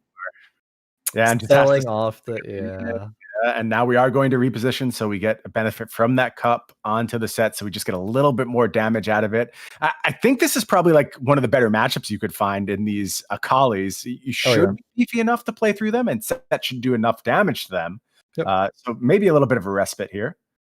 Assassins with the Akali especially will struggle against high HP targets like the Brawlers, so that's the best matchup you could have gotten in this scenario. Puttyx actually is going to go out in 7th here. Double Yone roll, but even if that was one set, it would be, impactful at this point. Oh, actually, Luqun is going to be selling the Shyvanas in order to try to find something else. So no Shyvana 3 is going to be had here, and I probably agree with it, but at the same time, like, what's your out at this point? You got to be asking yourself, like, what makes you stronger? That's the out. You're just for 5th place. I guess so. So Shyvana 3 is too far away. Not going to get that in time. It could have rolled a lucky double set roll that wasn't there, so we'll have to see how this fight goes with that in mind. Yeah, here's this heavy mage comp. Lots of Aurelion Souls. Looks like we found a chosen Aurelion Soul eventually for Captain CANUCK, so that team has gotten very powerful. Here come the Aurelion Soul Blast, just deleting those brawlers. Yeah. And it is not going to be enough for Luqun's board here. The set comes back. It tries to slam, but it is not able to do so. Luqun has salvaged a couple positions here. Gets a 6th, excuse me, but not as good as they might have hoped. Top 5 remaining here. Captain CANUCK's Captain CANUCK's still in the lead. Zan actually playing a bit of a Orin, it seemed like there, got an artifact. And we do see Noster. Darius 3 right now. Yeah, itemized up. He's got that death cap. Gonna go ahead and Gunblade with a little bit of declaw defense, and gonna use the Darius to carry. That is this is a fantastic Darius. If you're gonna itemize Darius, I think this is the way to do it. With pretty much exactly these items. Pretty good Olaf too as the secondary carry of this team. So I think this is completely fine. Like, we're memeing a little bit around this Darius. But I do think there is power on this team. Especially, I think, because there are multiple threats here. The Olaf with these items, you don't see these 3 items and you're like, oh yeah, I would always go these in Olaf, but they're still very serviceable. It can still carry the comp if Darius would, get CC'd or fall or anything like that. But having multiple carries, something that Slayer composition does fantastically well. Can Noster pull off some more victories, though? They are on a 3-win streak, so evidence would suggest that it is able to do that. Repositioning here at the last second. Yeah, trying to dodge that shroud, potentially.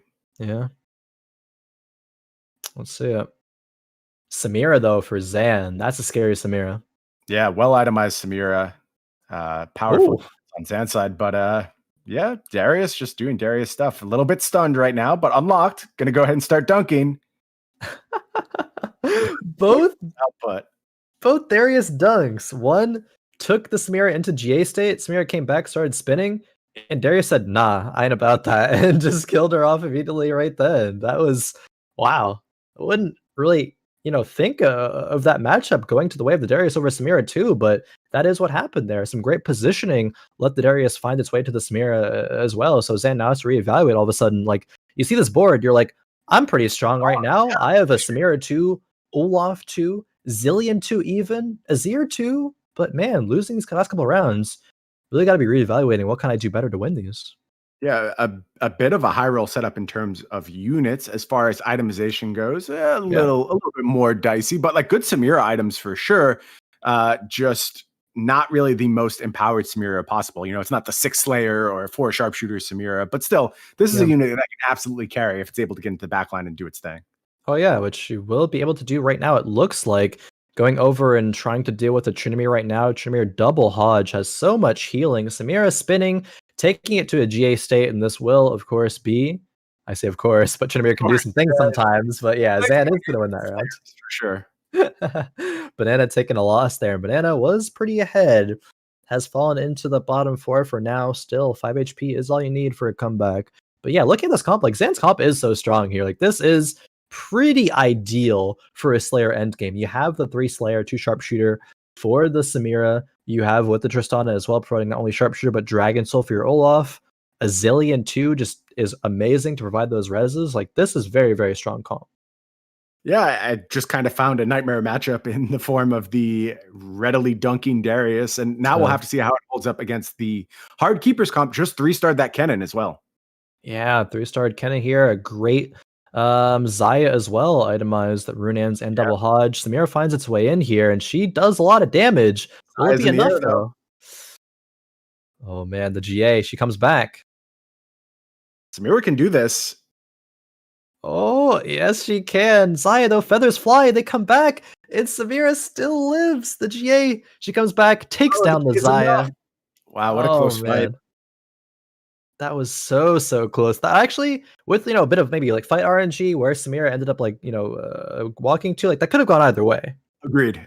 I think that was almost completely up to RNG, and we'll probably see that fight play out several times. The Zaya versus Samira setups, and they are so timing based and so seemingly random. But obviously, nothing in TFT is truly random, right? You have control over your position. It's controlled randomness.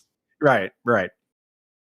Definitely. It's like, yeah, exactly the timing of things, like you were just saying, like the Zaya, like where she throws her feathers when they come back, like do they hit the Olaf or the Samira at the exact timing to get them into the GA state? What units does the Zillion ulti hit? Like there's so much variance there, but of course it is controlled. But still, if we see that fight play out 10 times, it's gonna go maybe like, the way of Zan's comp, maybe like 6 times, I think I would assume, and the Keeper comp 4 times, but hey, that's still, it could go either way. Yeah, I would have put it the same way. I think Zan was a favorite, but not by a dramatic amount. Yep. Now going to take on this mage comp. Where can the Aurelion Soul find the cast? Oh, it fits pretty much the whole entire team there. Now the Olaf comes back. Samira's still alive, though. I mean, you let us Slayer Samira into your backline, it'll just pull out these games. Zan there, gonna be taken out. I believe it was CANUCK there. Bananaramic was out in 5th, CANUCK out in 4th, and Zan Syed taking themselves back to yet another top 4 placement here. Good, solid start to the day. Both the starting 2 rounds in the top 4, trying to cement an even bigger finish here, trying to avoid that nightmare Darius that ruined his good streak. But I think he's going to be okay. Yeah, now scouting it. Yeah, he's watching it.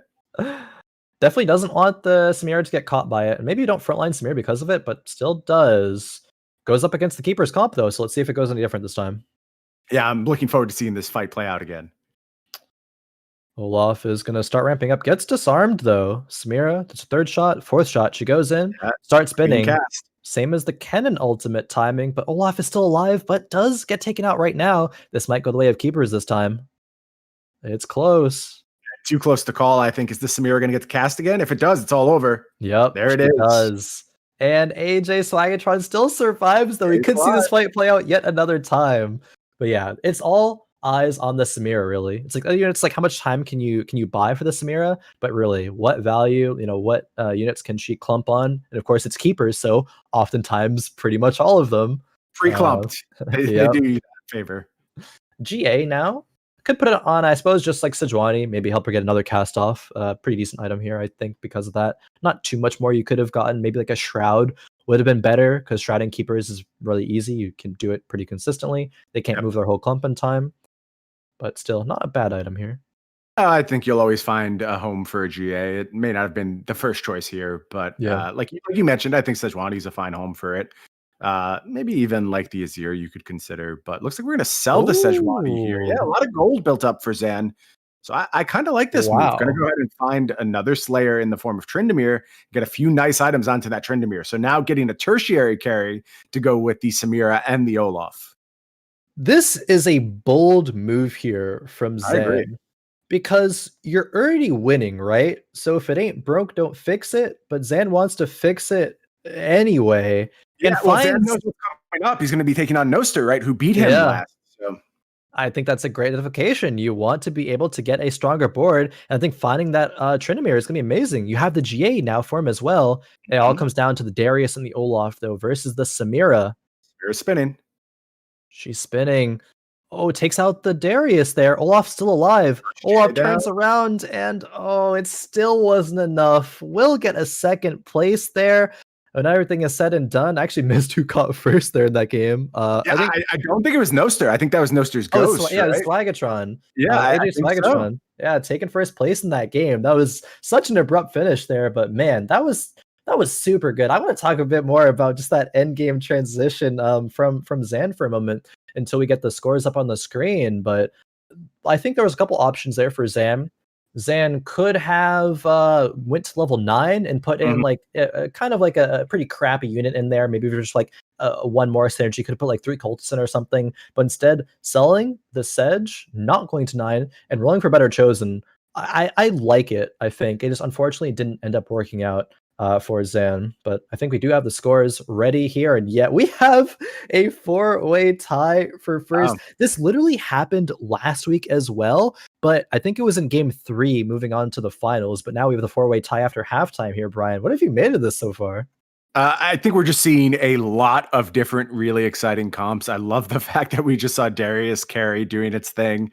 It doesn't feel like this metagame is at all solved. There's no clear way to play. People just playing best boards and adapting on the fly. And like we saw with Zan's move there to try and just get a little bit better as he was about to take on the Darius, you have to be just willing to adapt to what's going on. Now, if I do want to be a little bit critical about that end game from Zan, there was a lot of unutilized gold when we got to the end, right? Yeah, exactly. Now, it was kind of split between, am I going to roll at 8 and look to better my team, or am I actually going to push to 9? And I think you kind of didn't get the benefit of either of those two approaches. You never want to die with a bunch of gold in your pocket. It's just a very good sign that you could have done more. And that was the scenario for Zan there. So while I applaud the move to get into the better chosen, and I think he did upgrade his comp quite a bit, I would have liked to see a little bit more done with the gold.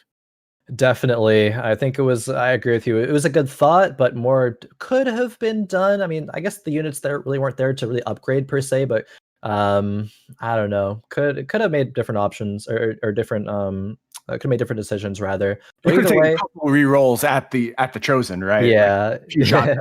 You had like almost 50 gold to roll down for a better chosen, but maybe that's the chosen that Zan wanted because there was the GA, the Hodge there. Like you're not really going to be getting more value than the Tryndamere there, so it's hard to say. Sure, Maybe sure. you know I'll ruminate on this while we are on break and maybe come back with some further insights. But with that in mind, we are 2 games down. We'll be going to a break, so stick with us while we return in just a few minutes with more Fight Night Rising.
Welcome back, everyone, to Fight Night Rising. Still, I am Khroen and joined by Bryan. Bryan, we have had quite the exciting first couple of games, netting in a four-way tie currently for first place. And just what do you make about the standings right now? Not only that, but like, say a player that I know you're most experienced with is Zan. How have you kind of felt their first couple of games have gone?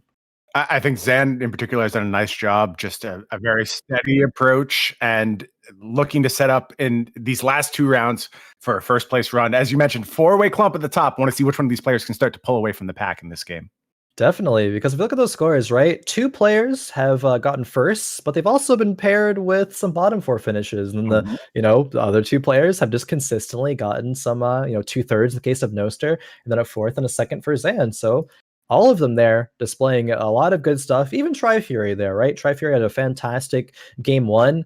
Game two it's kind of doomed. You can't really put it in many other ways than that. And sometimes that happens in TFT, right? You have a bad game, it happens. You're going to go eighth at some point. Just shake it off, reevaluate, just move forward. Not really get too caught up on it. Moving forward. It's all about bounce back potential, right? Yeah. Like every single game, you'll have these trials and tribulations. You'll have moments where things go wrong. And especially in the format we use here for Fight Night Rising, where we're just looking for sustained performance across multiple rounds, you just have to be able to bounce back. Yeah, exactly. That's going to be the biggest thing here. And some players, I mean, in TFT, sometimes it's kind of easy to tilt if you have a bad game, but that plays into a lot of different games, right? Like I'm sure coming into having a bad beat in like Magic or in card games. Like I'm familiar with card games myself. I haven't played too much Magic, but played a lot of other ones, and sometimes they just have that card and it's top deck or whatever, like 10 times in a row. And I mean, not 10 times in a row, probably, but a couple times in a row. And it just gets tilting, man. It can feel like 10 times in a row. I'll tell you that on the other side of the table. But yeah, I mean, variance is a part of all these games. And if there wasn't variance, we'd all be playing chess, right? There is a perfect game with no variance that we could all devote ourselves to. And that variance is part of what makes this exciting. You love those weird swings and those moments where you just have to find a way to overcome really bad luck. It's a big part of the story of TFT. Definitely. That's something that players could always be getting better at in TFT. There's so many, like millions and millions of like variables, and it changes throughout each different game. So it's how you can, we were talking about it earlier, how can you reduce that variance, like sway variance to your favor? And it's oftentimes like the best players will avoid eighths a lot more often, right? Like the top, sure, there will be games where you get eighth. Sometimes it's doomed. You play a bit risky or whatever or whatnot, but you're just going to be doing better, a lot more consistently. And we are waiting a couple more minutes for the game, for the lobby before we get on into the swing of things. But I mean, that's perfect to give us time to talk about these concepts, because there are so many concepts that apply to, you know, not only TFT but a lot of other games that, you know, surely apply in such a unique way to teamfight tactics. Yeah, I think one of the interesting things is that role of mitigating variance. And usually when you're talking about a game, that tends to mean like a very specific thing that you're Yeah. trying to mitigate. You know, that your draw step, for instance, in card games, or your odds on the flop if you're playing poker. But when it comes to TFT, there's multiple inflections of variance. And Oh yeah. it determines so many things, because what often is telling you what the best comp to play is the one which has the least influence by variance in its construction. If I know I can just find, you know, let's go back to the sharpshooter spirit comp that was so popular in the last patch. If you know you have access to Nidalee Chosen, Diana Chosen, Tristana Chosen, and sure, they all operate at different levels, but ultimately you can put together this comp from so many different positions. You just know you can default to it over and over and over. And so I have multiple accounts. I play with friends of mine who are lower ranked on my lower ranked accounts. And one of the things I'd find when I was playing the lower ranked games is just, if nobody's challenging for that position, you literally can do it at will. Like there's nothing to it. You can put together that comp every time. And obviously that gets harder as you get into the more advanced levels of TFT, but it still applies. It's all about finding those comps that you can reliably put together. And there's always gonna be so many variables, like say if one person's contesting it, can you still make that work versus if multiple players are, and how much you can just keep going with that. Because I know in previous TFT sets, say what comes to mind is like a mech infiltrator composition, and it was players who forced that composition literally every single game, and they were just better at it, and so they scared everyone else off of contesting them, so they just got that comp for free. And if you sometimes you went with it, you just be like dooming yourself, because you're just going to hold hands and go 7th 8th, and so you can kind of like almost like scare people off of compositions that you want to run. But even if you don't, there's just so many layers of like not only mind games, but like, you know, the variance that it can change in the game as well. So that's why I love TFT. There's just so much depth to it. And speaking of depth and speaking of variance, this is the big variance, the spatula game. Oh man, this is one of the most interesting opening carousels here. Very low % chance to hit the all spats carousel. But hey, we have it, which means we might be seeing some early force natures, might be seeing some early committals to say a duelist spat like we saw earlier. Like there's so much to do here. There's so much to talk about here, Bryan.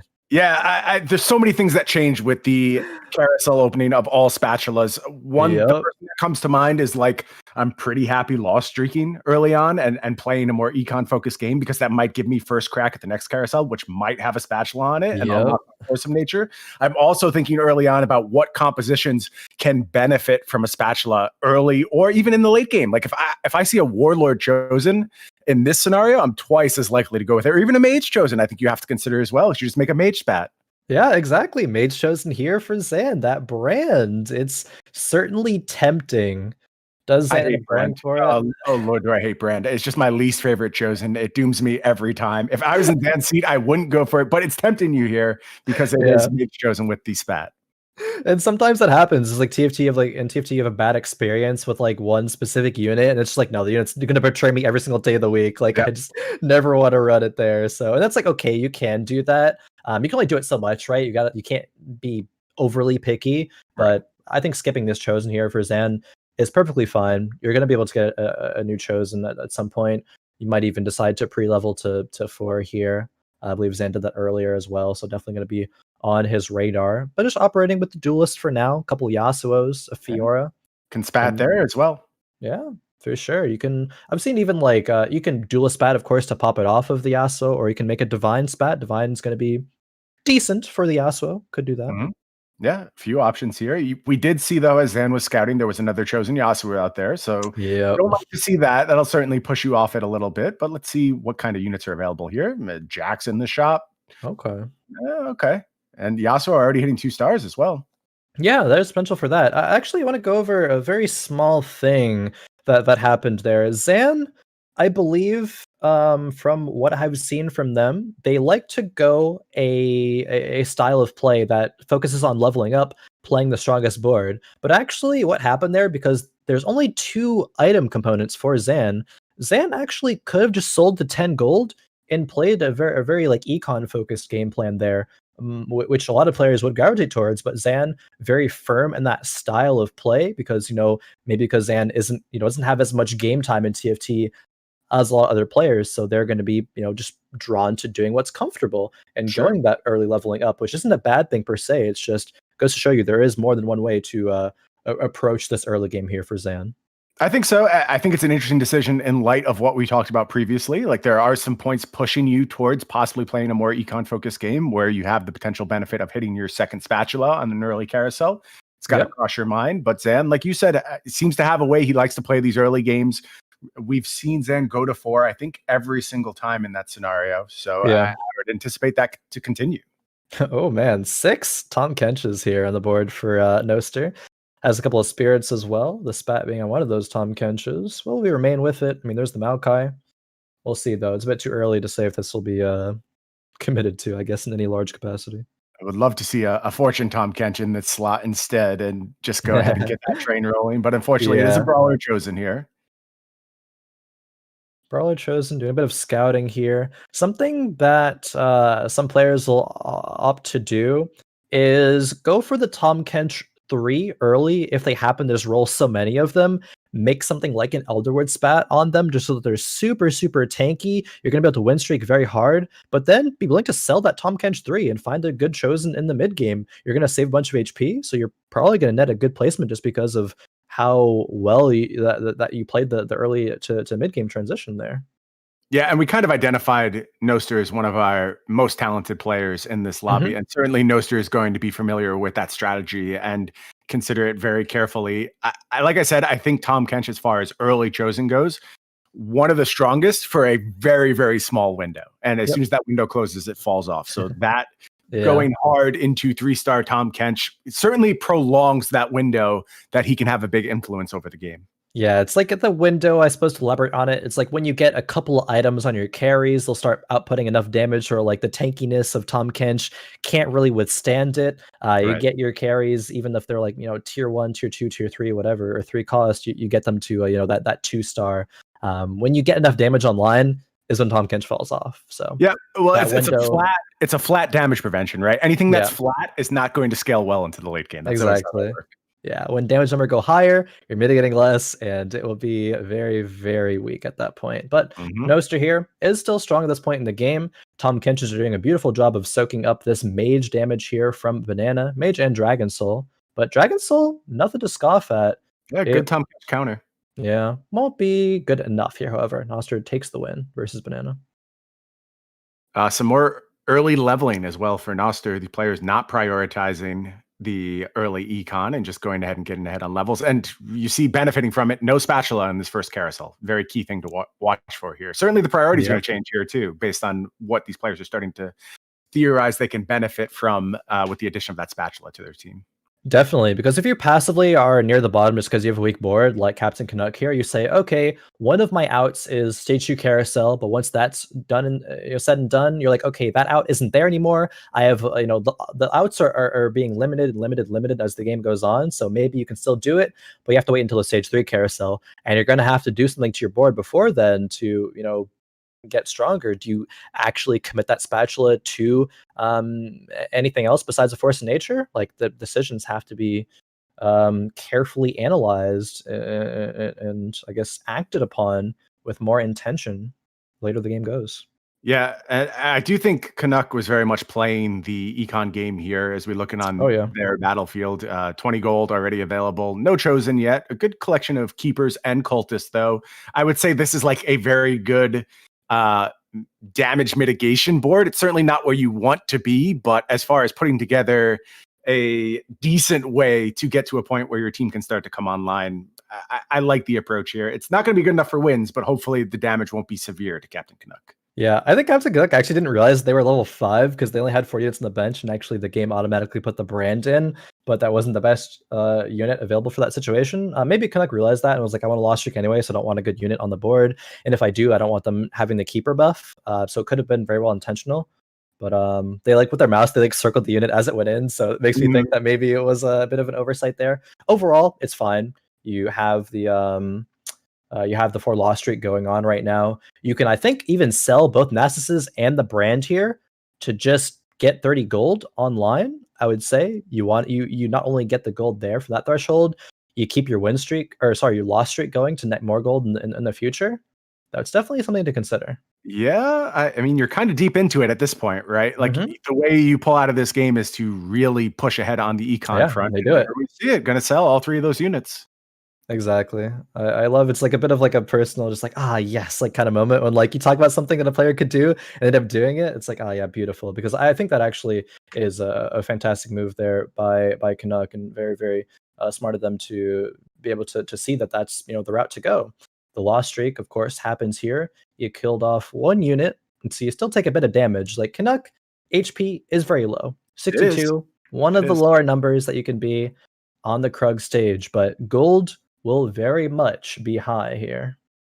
Yeah, a lot of resources to work with. Decent little chosen in the Teemo if you want to go that route. Picked up the Sivir to go ahead and keep the cultist synergy rolling. Do you want to go ahead and pair it with a second sharp? Could do so. Spirit chosen Teemo, I think, is pretty good in the early game here. Spirit buff just in of itself, 20% attack speed, great. Provides sharpshooter. It's what's going to let you stabilize right in the mid game, and sometimes, or always, if you're this low in HP, you have to stabilize at some point. And oh boy, second spatula.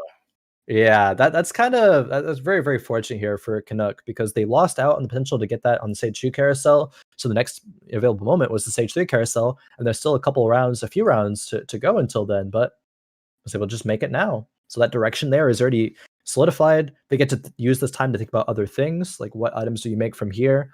They get to go to 6 and roll on a 3-1 actually, so wanting to stop this loss streak immediately and look to turn it around to a win streak. Trying to go ahead and find a chosen as well. It's going to be Vladimir, a chosen cultist Vladimir. So there's a 6 cultist spike pretty near on the horizon. Going to start itemizing that Sivir. And I think we might have found an identity to get us through at least this mid game, if not the end game. Yeah, definitely. We could see a cultist 6 turn into a cultist 9 in the end game. Sivir can, still work out in that situation. It makes it easier as well to do it when you have a force of nature, because you get to, with your cultist, put on more synergy, say like sharpshooters as well in that mix. So the potential is there. And yeah, 7 units on the board versus the 5 of Luqun there. It's pretty strong here. So beautiful work by CANUCK here to stabilize. Yeah, I think pretty well played. Just acknowledging, yes, I'm weak right now, but there will be a point where I'm able to rebuild and get things going, and found a pretty sweet chosen to do so. Possibly the chance to push that to 3-star. And you love having those 3-star units when you hard commit to cultists, because you just get more and more HP on that big Galio coming down. Yeah, looking on over at Banana's board now, we have some Fortune gameplay. Not going to be a loss streak Fortune, just a couple of wins, netting a few extra gold. That's fine here. 3-2 roll down is coming through. Want to be strong. Want to find some upgrades there. So we find that a Tom Kench 2. Still keep Fortune on the board. Brand is really the main carry here. Those items could go on to a Katarina, at least the Gunblade, but probably just going to look to be an Aurelion Soul pivot. Yeah, that's the most likely pivot. I think that's a good pickup to note that Katarina would be an option, but the circumstances would have to be pretty weird for that to be the case. You have to really be loading up that Warlord synergy, I think, before you go that route. Yeah, definitely. It's like, I think the situation that could happen is if Banana, after selling the brand chosen, rolls on level 7, finds a specific category to chosen, and is like, oh, okay, I have the Gunblade, I can take this further, have the spat for maybe a Warlord chosen. So it's not gonna be like on the forefront of Banana's mind probably, but it is still an option. Sure, you can go Gunblade with other units as well there, so there are a few options there. But again, most likely gonna be Aurelion Soul. Makes sense to me. I think Gunblade utility was very high a few patches ago, has tempered down a little bit, where you can pretty authoritatively say you're looking to play Aurelion Soul when that's maybe Vygar as well. I think Vygar is like fine as a mage carry. Should you potentially get a chosen, I'm fine playing that game as well. Definitely. Banana running into CANUCK, who again has the force of nature here. So how well can the brand stand to this composition? And not well, it looks like, because that is now Cultist 6 being achieved for CANUCK. That massive Galio slams down, and it is going to spell a lights out for this brand soon. Brand's doing a decent amount of work, but not enough. Good effort from the brand. Good effort. Definitely. He'll feel better about himself. It's like, I tried, team diff. No, I mean, don't blame your team. It's always something you could do to improve, but no, brand not Good gonna be doing enough mindset. there. Always something you could do better. Yeah, I very much try to have that mindset there, competing in MOBAs, you kinda, I don't know. You can go either way, but definitely like to focus on the improvements that you can make, and these players are gonna be focusing on improvements they can make on the boards right now, because this is the time that they can really start to, commit those spatulas. We saw an assassin spatula, saw a mage spatula. Nothing from Zan here, however, but Zan's kinda lobby being like, "Hey, you guys are getting strong at this point. What can I do now? How can I keep up?" Because being pretty low here at 52 HP. Yeah, tied for the bottom of this lobby right now. Really looking to start to bring the comp online. And unfortunately, despite having first pick, wasn't able to grab the spat there to make the force of nature. Lost it out to the other last place player. So it looks like we are just going to go ahead and start itemizing this cannon to be a carry. Yep. And the items are there. Like these are the correct cannon items. So I like what we're doing here. I don't think you're too sad to, even if you wanted the spat there, miss out on it just because you get the sword, and the sword's going to give GA Morella's power spike. That's going to be very, very strong at this point. We have direction. It's just how well will I be able to stabilize? When can I get the 6 keeper power spike online? What items can I get for my Xayah in the future? But the direction is very, very much here.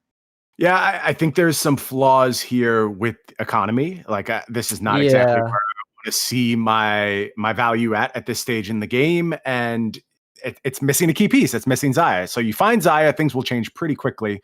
But unfortunately, running into a monster now in Captain CANUCK, whose team I think has come together pretty nicely here. Yeah, that was actually really close to going very disastrously there for Zan. The Kennen was killed off right as he got the ultimate off, but if Kennen didn't get the ult off, there would have been like 3 or 4 more units surviving on the opposing side. So getting to save some HP there, which is critical. Every HP does matter in this game, of course. So Zan finding yet another Kennen is going to want to keep it on the bench for the option for a Kennen 3. Again, that's what Keepers strives for. That is the win condition. So keeping that open. But I definitely agree with you. Probably rolled more on 3-2 than they would have liked to be able to find that Kennen 2 and finding that the keeper chosen Jarvan. But hey, we got there. So gotta just continue to roll with the punches from now. Yeah, you get what you get, right? And there's only so much. I really like to play my keeper comps a little bit more, I would say, smoothly. Like I don't really want the peaks and troughs of power. I just want a good, decent early game, usually driven by cultists and keepers, and then my Kennen comes online, and then I find my Xayah, and it's all just like I'm in the middle, boom, I'm unbeatable. And that's how my best keeper games go. Playing it from behind can be tough. It's also unfortunate that the matchups for Zan have resulted, honestly, like pretty poorly, I think, to what would be expected there. Zan, unfortunately, that round positioned the Kennen on the left-hand side, but the comp was over on the right-hand side, so the Kennen wasn't able to ult to any value there, and just kind of lost because of that there. And it happened for 2 rounds in a row. Now all of a sudden, we're down at 36 HP on Wolves. That is pretty low. So there's someone below you, AJSwagatron, who did just get a Yasuo 3, I believe. So hey, maybe we can see some duelist reroll come back here. But for Zan, coming back, you don't really have the gold to be able to go to 7 here. I mean, I guess you do technically, but you can't really make too many more improvements. Yeah, it's going to leave you very short for the rest of the game if you make that move. He's going to go ahead and make it, though, and I think rightfully so. I think things are just too precarious right now. One of the things that was really good to find here was that Aatrox. I assume that will be making the cut because it fixes some of that problem for you where you just miss with your Kennen ult. Aatrox will pull stuff in and make sure you're finding at least decent targets. So I assume that's going to get into the mix here as we look for some more upgrades to go with it. Not great positioning from the Aatrox. You prefer to have it a little bit more up front, but I think that'll do the job. And it is able to get an Ionic Spark onto that Kennen as well, which is a pretty big upgrade for that unit. And the spat does get used as well. Vanguard spat going to go onto that Jarvan, give it a little bit more defense, and also empower that Aatrox.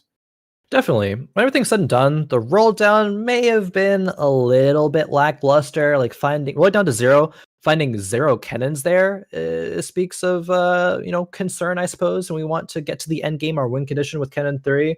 but did find a pair of Aatroxes, did find a pair of Kales, and being able to get the Ionic Spark, some may say that is the best in slot 3rd item for Kennen.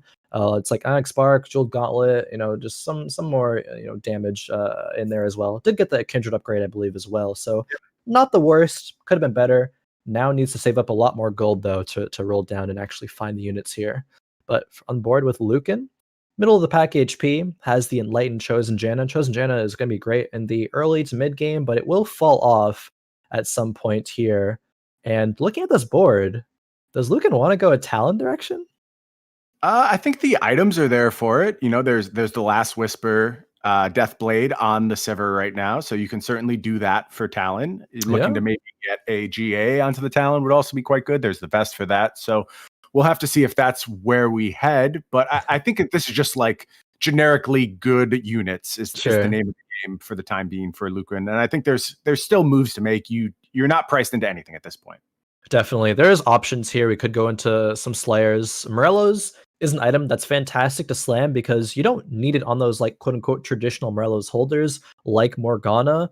You can just stick it into Sejuani, which can find her way into literally any composition here, and it applies AoE to the whole entire team when she throws out that stun. So still a good slam in almost any single situation here. So with that in mind, Luqun is not pigeonholed, I suppose, into the Talon comp, but it still could be an option here, honestly, if you end up rolling down it and finding one at level 8 or level 7, depending on when Luqun actually rolls down. Yeah, I think part of the name of the game is just keeping your options open. And it looks like this comp is doing so. This is what I would call a branching comp. There's no real identity, but there are good units and there's a lot of potential paths forward. So. Yeah.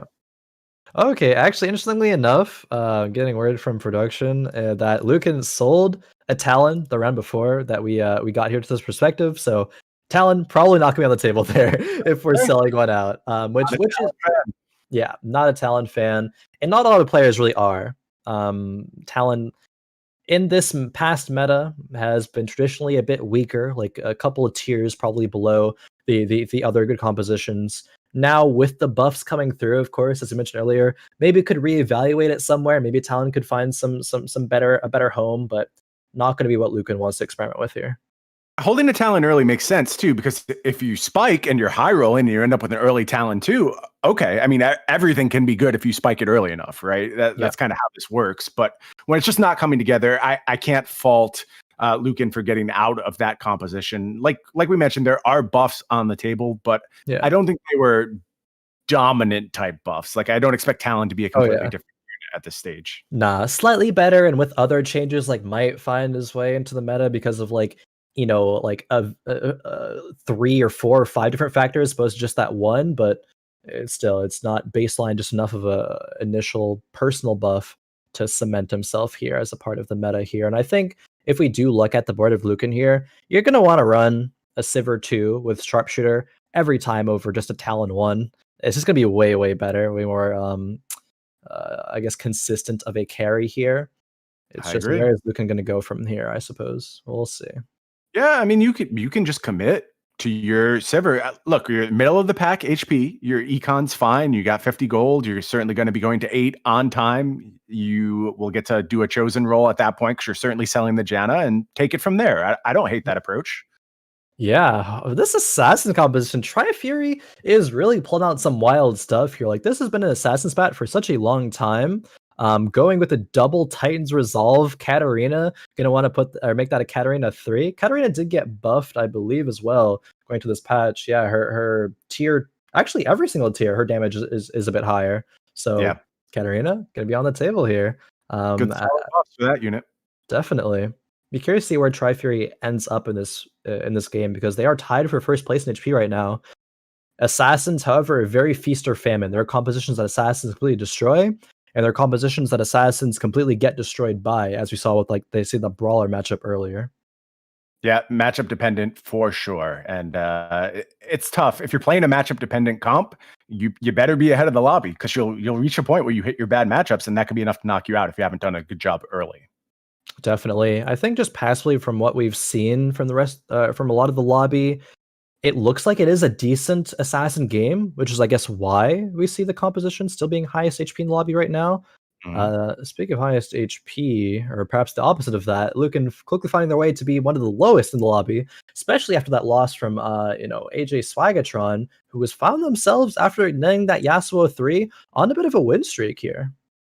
Yeah, and we talked a little bit earlier about the need to go ahead and check where the reroll comps are at. And Yasuo has been down for a few patches now. But you look at what's going on here, and that Yasuo really started to make a difference. Basically, that win streak started when the Yasuo 3 started.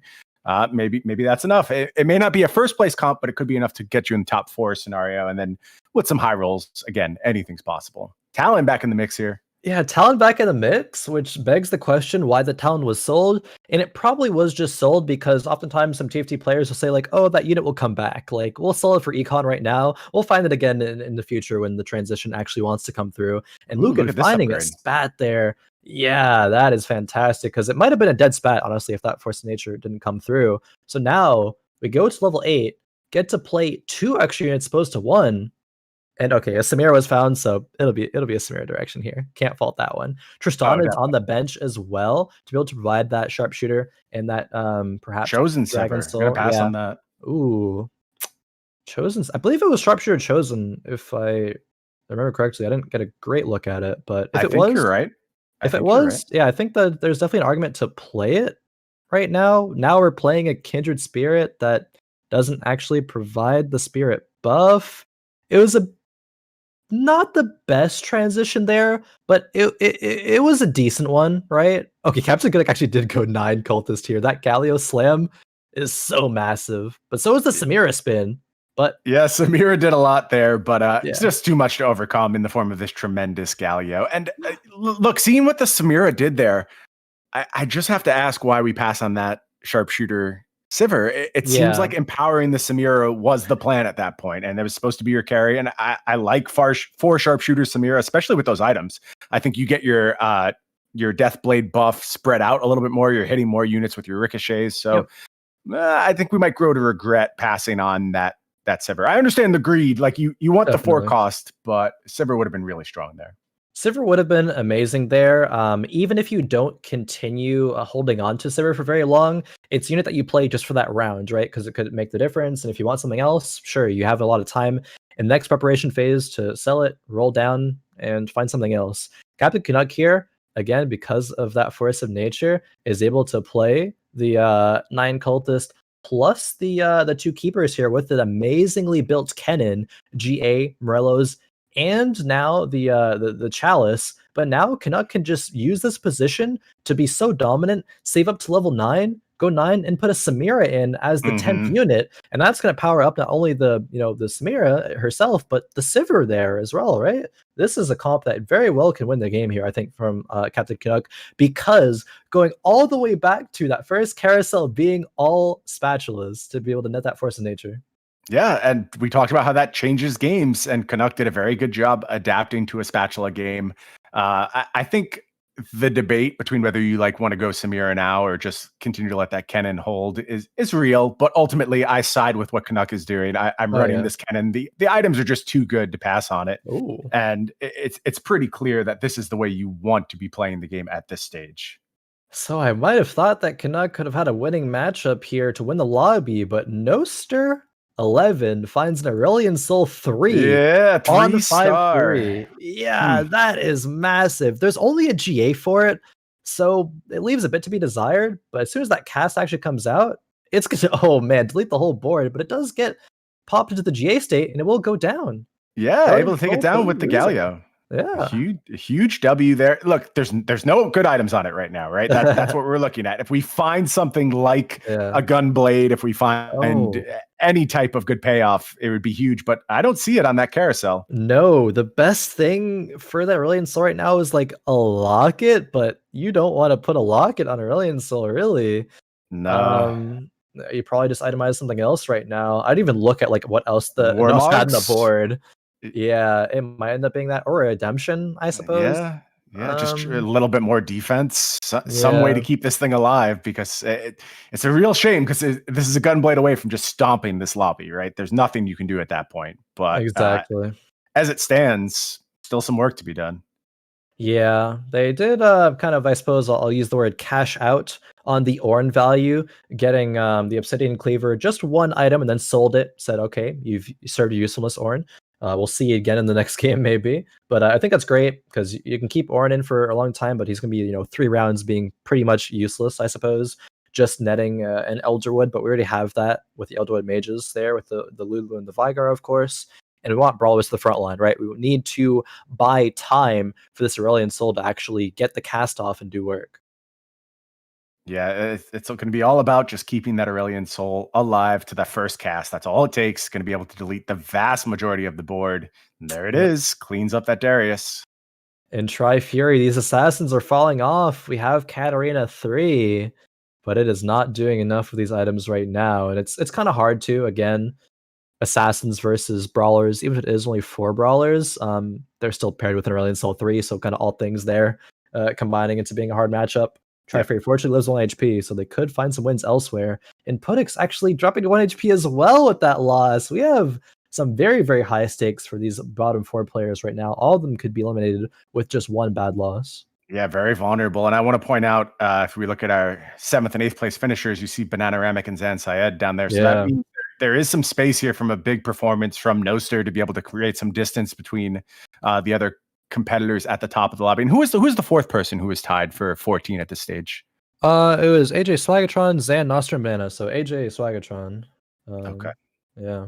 Swagatron still alive, 3 HP right now, but there is some space to create a difference here. Yeah, that's crazy. 2 of the top leaders, 7th and 8th, both. Yeah. So it opens up the lobby to a lot of possibilities. Makes me even more excited for game 4, but I'm getting ahead of myself, of course, because we are still on game 3 right now, and we still have to watch this Aurelion Soul completely demolish the composition of Luqun. And yeah, good night there. Luqun dropping out. Exact lethal, actually, 0 HP.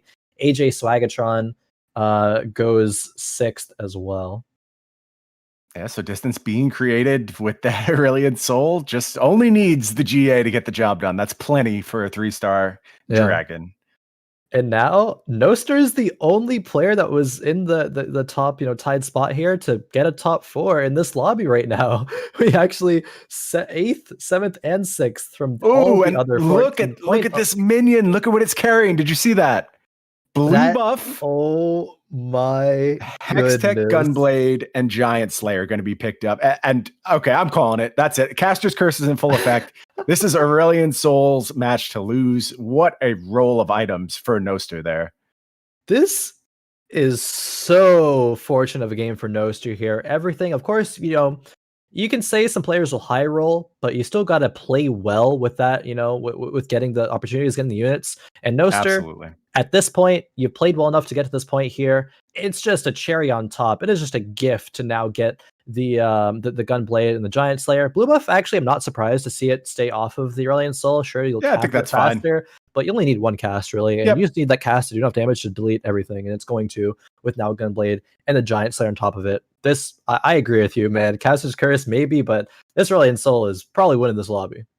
Terrifying Aurelion Soul, and it's backed up by some good units. I do like a blue buff Cho'Gath too, carrying that the cleaver. I think that's also a meaningful unit. So not that you need more meaningful units when you have the soul, but hits the whole board there too from Noster. Everything coming from CANUCK. No cast on the first life here, so did get it on the second one though. Okay, but that was enough. They would be taken out. What did we do, Khroen? What did we do? We have cursed poor Noster to death by already declaring the game over in this Aurelion Soul's favor. We can say what did we do, but we can also say what did Noster do. And Noster put the Aurelion Soul in the corner, making it vulnerable to get grabbed by Aatrox there. So I think now a great adjustment by Noster, putting Aurelion Soul in the middle, putting some other units in the corner there. This is the exact adjustment that Noster needed, as well as now having the Swain online. I think now, it's so awkward, right? Both matchups that are left, Noster wants to corner the Aurelion Soul versus the Assassins, but then middle it versus the Cultists. But I think you might still just win this matchup, just baseline.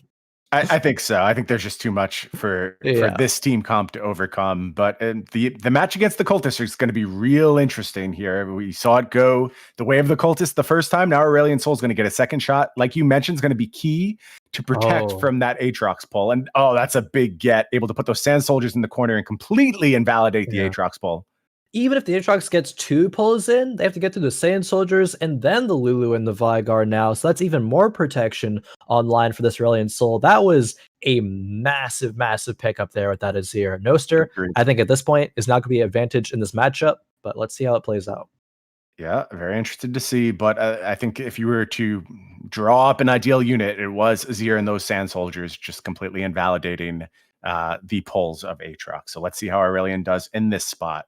Galio quickly onto it, but Redemption heals, cast from the A-Soul, able to take out most of the board. Galio still alive, but slowly being whittled down. And now I think the tide has fully turned into Noster's favor. Very much so. A great adjustment there. Saying, what do I need to do to turn this around? And it was exactly positioning. Another mage spat could potentially be here, and that's like not bad. Maybe there's a world where you can go up to 7 mages. You don't really need 7 mages here, though. Like, if you look at what you need, it's not more damage at this point. It's just more utility. But also what the mage spat does provide is a little bit of utility, because if you put it on Azir, having that double stun come through, even Morgana, I guess you could argue, for the resistances shred, but no, it's another Azir on board right now. It's just full protect the Aurelion Sol. Love it. Great approach. Exactly. Where will it go? Okay, it is the Morgana. A bit more damage, just more resistance shredding. Last Whisper, not great of an item here, of course, but just goes for a bit of more attack speed on the Azir. Yeah, I think that's fine. And you're just trying to squeeze a little bit out of those items at this point. It's a soul show. That's all you really care about. Exactly. Now going into this round right now, Noster has the Aurelion Sol still alive. And Galio survived here. The GA gets popped, but the Swain is just the difference. Good backup plan from the Swain, for sure. I mean, this is much closer than I thought it will be. I will say that. Not only did the Aurelion Sol get perfect items, but everything else has kind of gone the way of Noster, and still really, really tight fights. But ultimately, I think it's just going to be too much from that A-Soul, especially if it can find a way to not get the Galio on it right away. Like, Galio has come down in the A-Soul every single time thus far, and if it just gets a little bit more time to blast that, I think the fights go very far in Noster's direction. Yeah, maybe Noster could tamper the positioning here a little bit to clump up some more units away from the Aurelion Sol. Like, move the Aurelion Sol just one spot over, I think, goes to show that I think they're thinking about that. But could have maybe done a bit better there. Notably, this is still only a Swain 1, but even just a Swain 1 is running so much value here. And the Galio drops onto the Swain there, takes it out, which is great, but it does give Aurelion Sol now time. But can the cast come off now? Yes, no, wasn't able to get it off. Wow. All right. Back and forth is this game here, Brian, and we're gonna go into a stage 7 here. Ionic Spark, gonna be the item that is on this neutral minion. Is good, but can it be put on a unit that actually survives to Aurelion Sol cast? I don't know. Yeah, it's the dynamic of this fight is so strange right now, because really it's just one thing that matters. It's like, is the A-Soul able to cast? And it deletes everything except that Galio. So if the Galio gets some time to get onto the A-Soul, then the casts don't matter all that much. And I don't know if there's any way to mitigate that. Like, obviously you would love for this Ionic Spark to do its thing against the Galio in some way, but like you said, I don't think there's anyone that can stay alive long enough for that to matter. Exactly. With a Swain too, maybe that will be the nail in the coffin there, because Swain did barely die pretty early on in the last fight after Galio slammed down. But now we get 7 mage online. We are taking away the double Azir, which we only really need 1. Morg 2. This has to be like peak strength here of Noster's composition. Can Swain and Aurelion Sol stay alive long enough, though, to deal with the Galio? I've cursed Noster enough. I'm not going to declare his team at its peak. I'm just going to watch the fight play out. Those were big upgrades, so let's see what happens. Oh, yeah.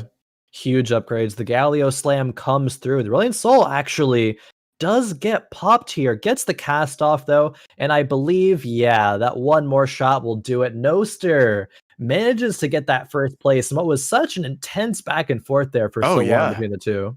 Yeah, I just wasn't anticipating it. I really thought Noster had a tremendous edge, but there's a lot of subtle positioning things, and that Galio was really empowered, really beefy, and able to withstand a 3-star Aurelion Sol blast, which not many units in the game can do. Maybe just that Galio. That really might be it. Definitely. The scores are already available actually after the first 3 games. Let's take a look. And Noster has very much come out of that 4-way tie and said, see ya, guys. I'm going to get a first while all of you literally hold hands 8th, 7th, and 6th. And there is now going to be that 7-point gap. Oh, man, that is huge here. Noster very much dominant position after that one. Yeah, so this is where it gets really interesting to me, right? Because in some ways, the TFT tournament scene is still a little bit in its infancy. And I think a lot of these players do way more playing on ladder than they do in the tournament structure.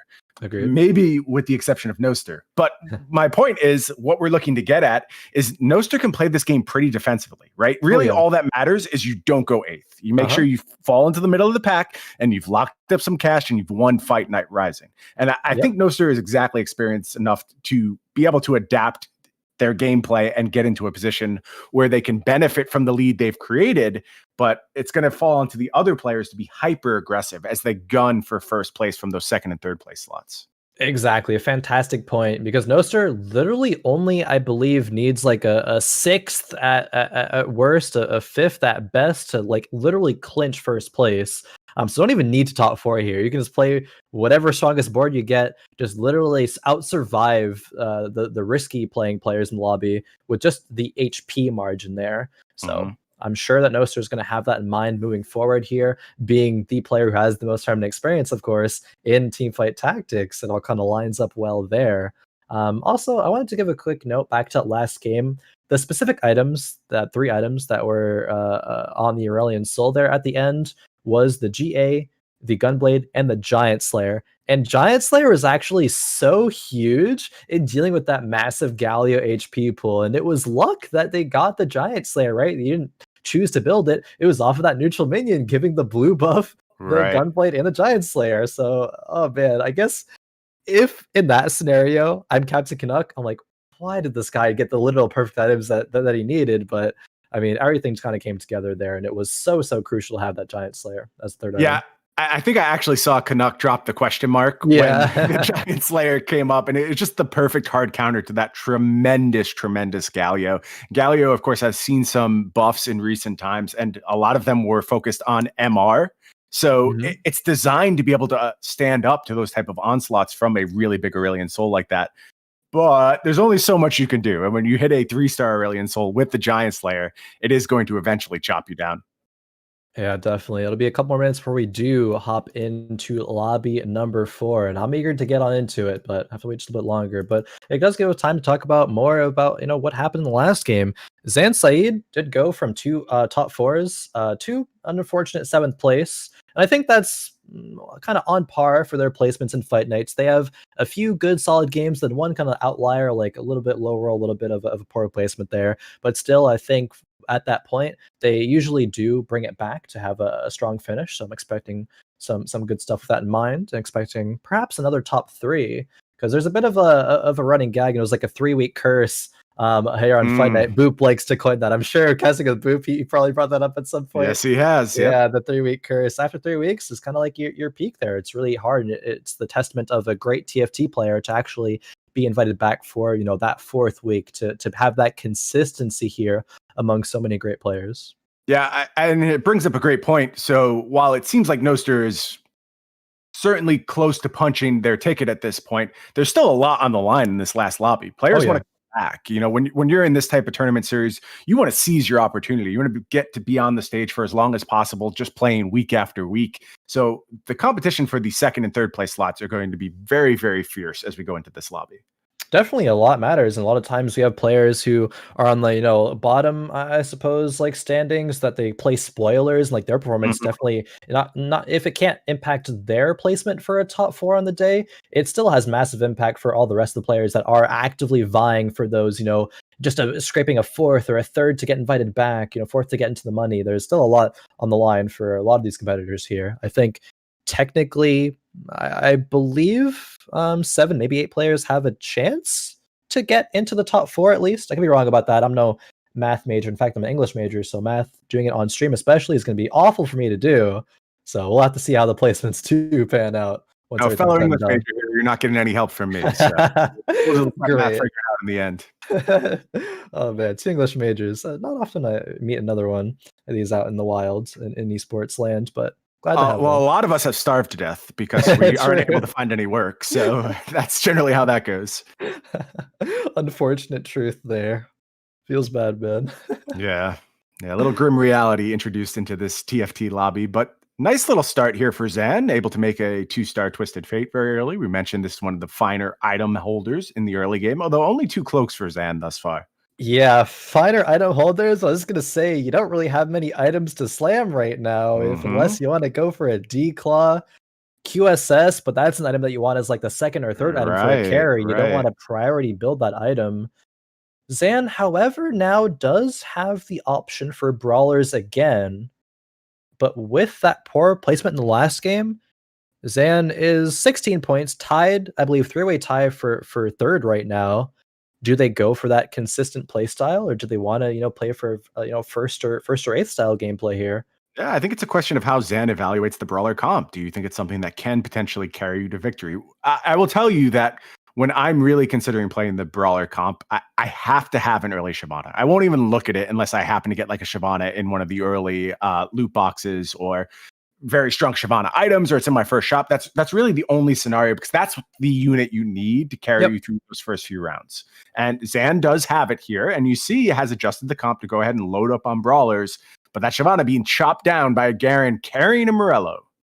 Yep, Garen buffs coming through. Morello's holding on to that item as well, or into that held onto that unit for now. It's going to be massive. It especially cuts through the brawler HP as well.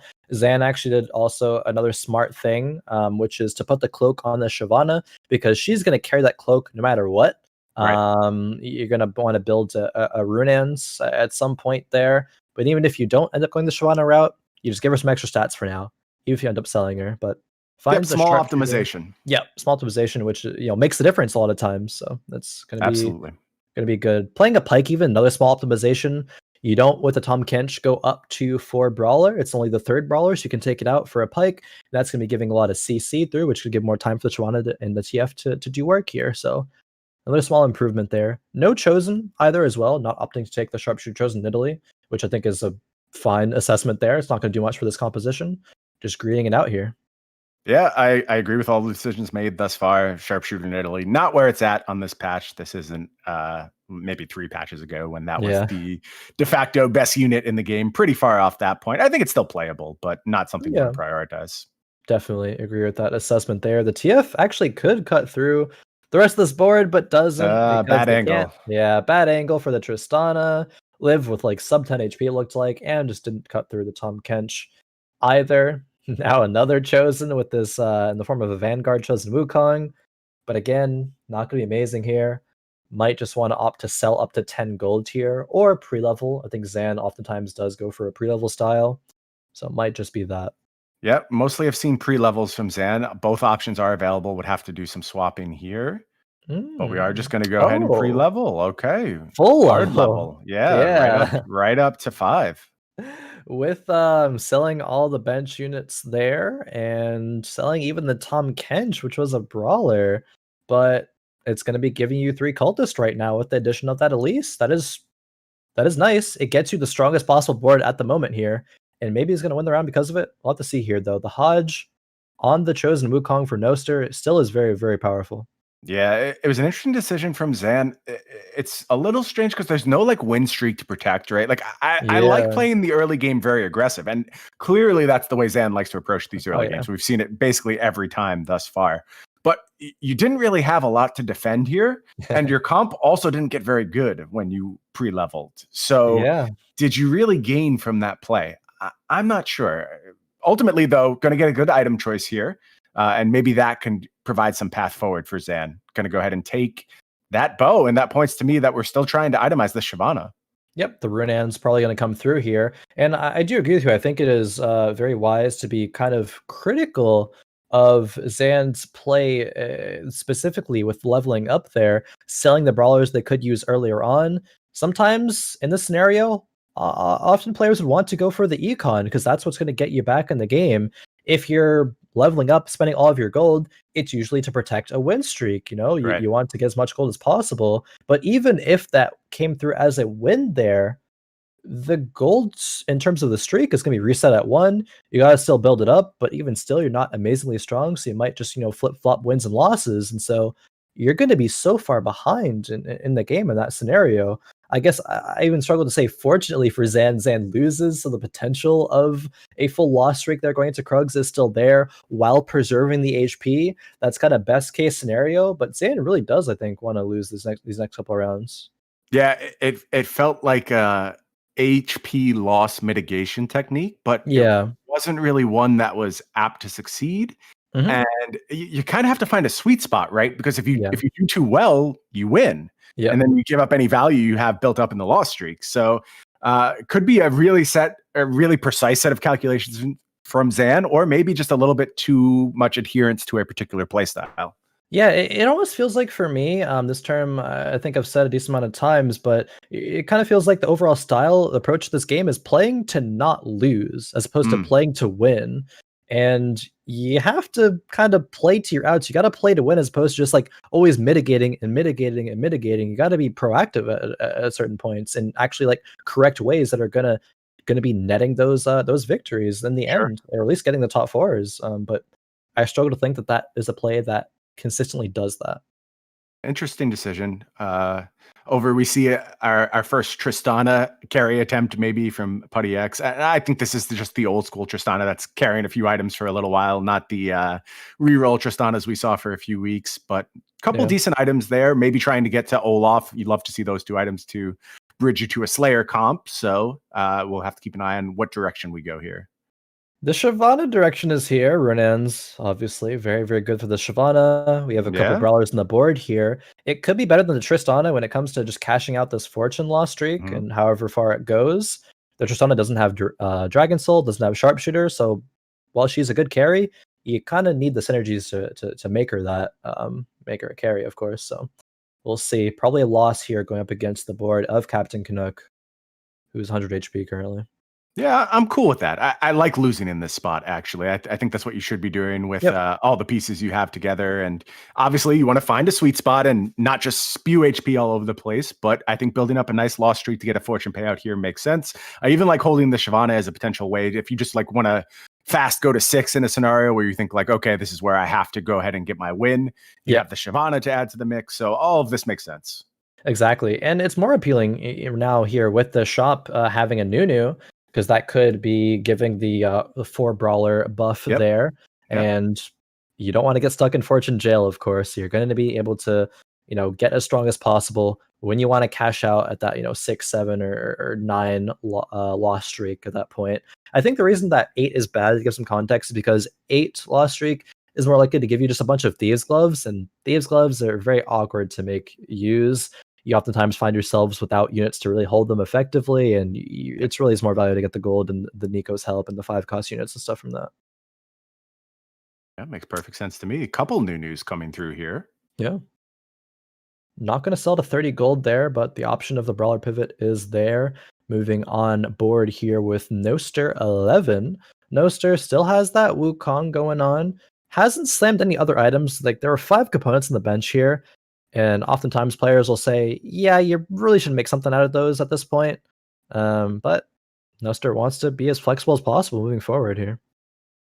Yeah, no real win streak to preserve, so that's not really affecting the consideration. And I also don't think there's any clear direction for this comp. Like, I'm not pointed in any particular way by what Noster is playing. So in those scenarios, maybe you could just afford to hold your items a little bit. And as we mentioned too, Noster really trying to do well doesn't have to do great in this lobby. So maybe that is factoring into the decision as well to get a little bit more information before we go ahead and make items.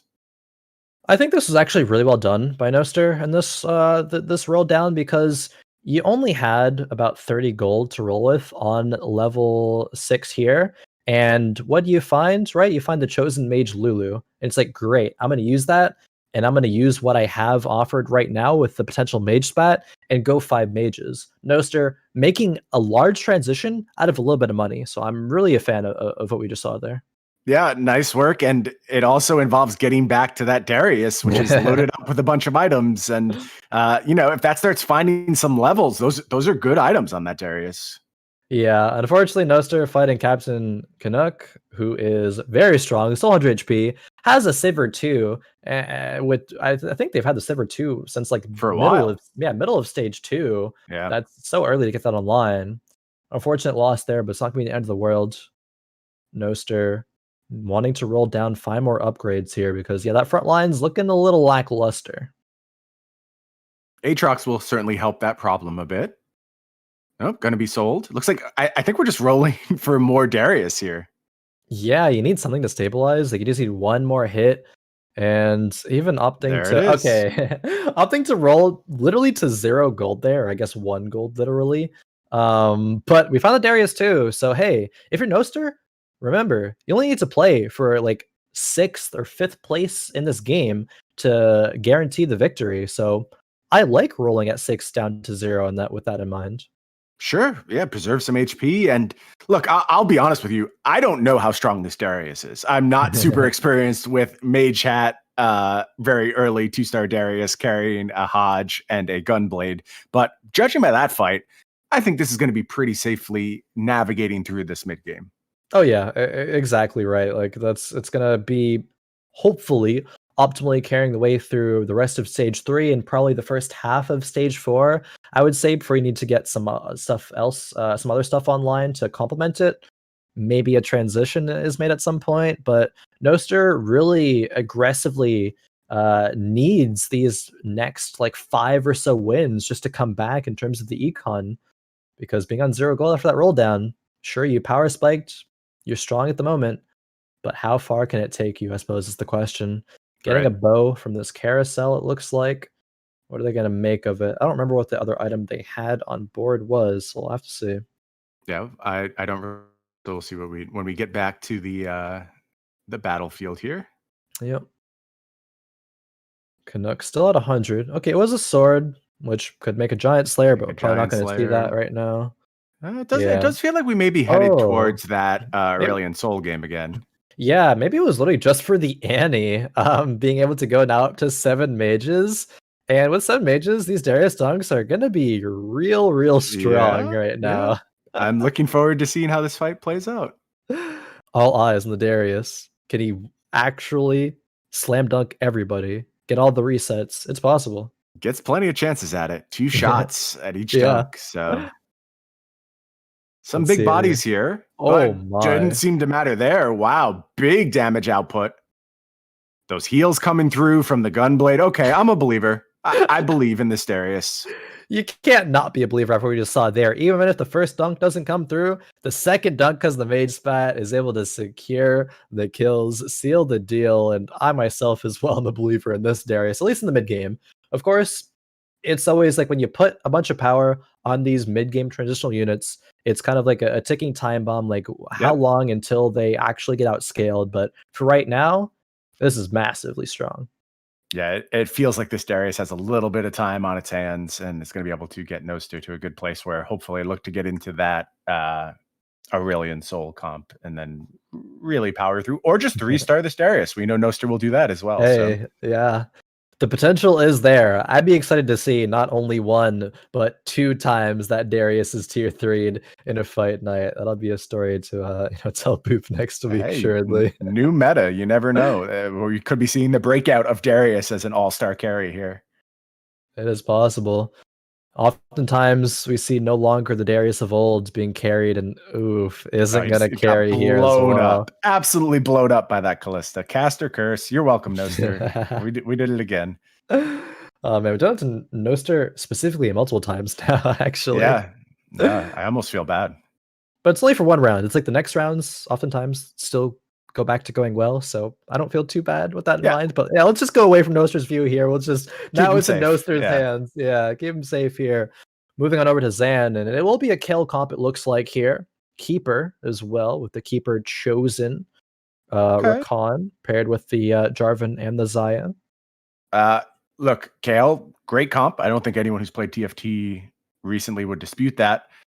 I think you want to get there from ahead, though. It's a tough Yep. comp to play from behind. It's not that you can't, and I don't think Zan is doomed or anything, but usually you want to get into this place from a healthy HP total, and you want to have all your items in line, and it's not quite there for Zan. So going to have to be doing some scrambling here to stay strong as we move into the late game.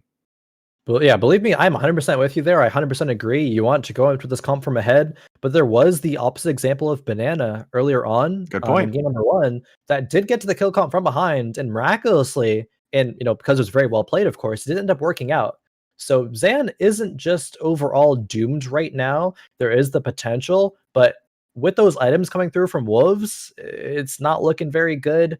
Maybe we can, if we're wanting to be super greedy, slam an item after the stage 4 carousel, like a jeweled gauntlet onto the Kale, but that doesn't really even feel amazing. We'll have to see though, but still, all things considered, a long road ahead here for Zan. A lot of things have to go right in the near future.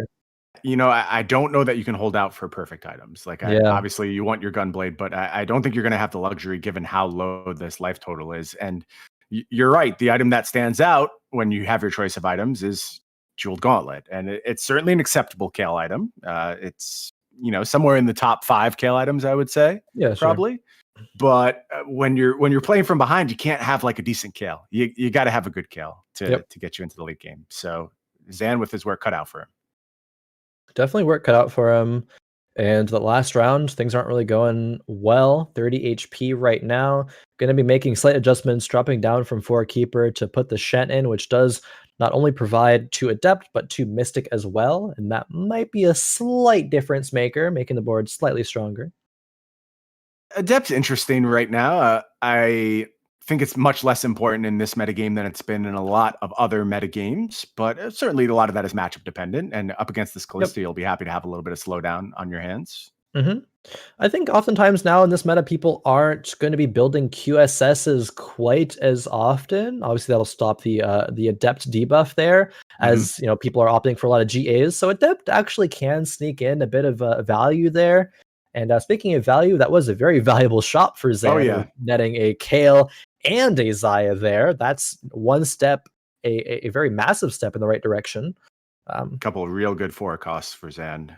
Just floating in that level 7 shop, and that's a rarity at that level. You really have to get a little lucky to pull those out. So definitely, maybe one. It's like, okay, sure, you get one, but getting both in the shop right there is massive. So now with Zan winning that last round, actually is in a position to be able to stabilize and TWTrifury with we see another Darius. Well, I think this looks like it might be 6 Fortune here, because there's an Annie, there's Tom Pench.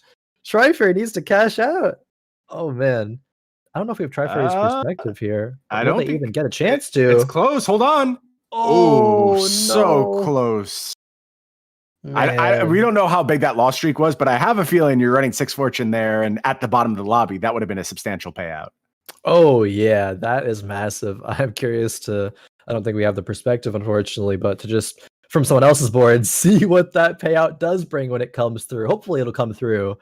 For TWTrifury's sake and for our sake, it's always nice and hype to see that cash out happen. Love to see a good Fortune cash out. So Zan picked up a pretty nice unit and item there on that carousel, was able to find the 3rd Kale holding a bow. So if we're able to find that rod when we have Raptors bequeath us our items, we might be set. Of course, you could do something like Last Whisper if you feel like you just have to slam something right now. I don't think Zan will do that. I have a feeling he'll wait and, get a look at the box too.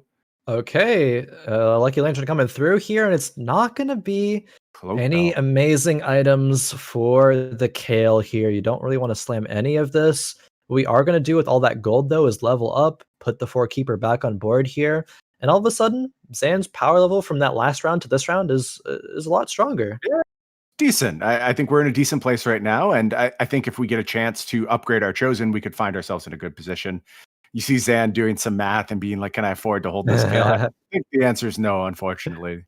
Oh, man. Yeah. You'd love to be able to see that like greed come through and pay off, to be able to, with that loaded dice, that extra Kale, find that Kale 3, because that's what can win you some lobbies and maybe what Zan needs right now. But it's really greedy. Might as well just play the consistent style here, sell the Kale off for Econ, and just proceed forward from there. You can use you can use the loaded dice, excuse me, to find maybe the Xayah too. Yep. You could use it to find some more frontline. Depends on what route Zan wants to go with from here.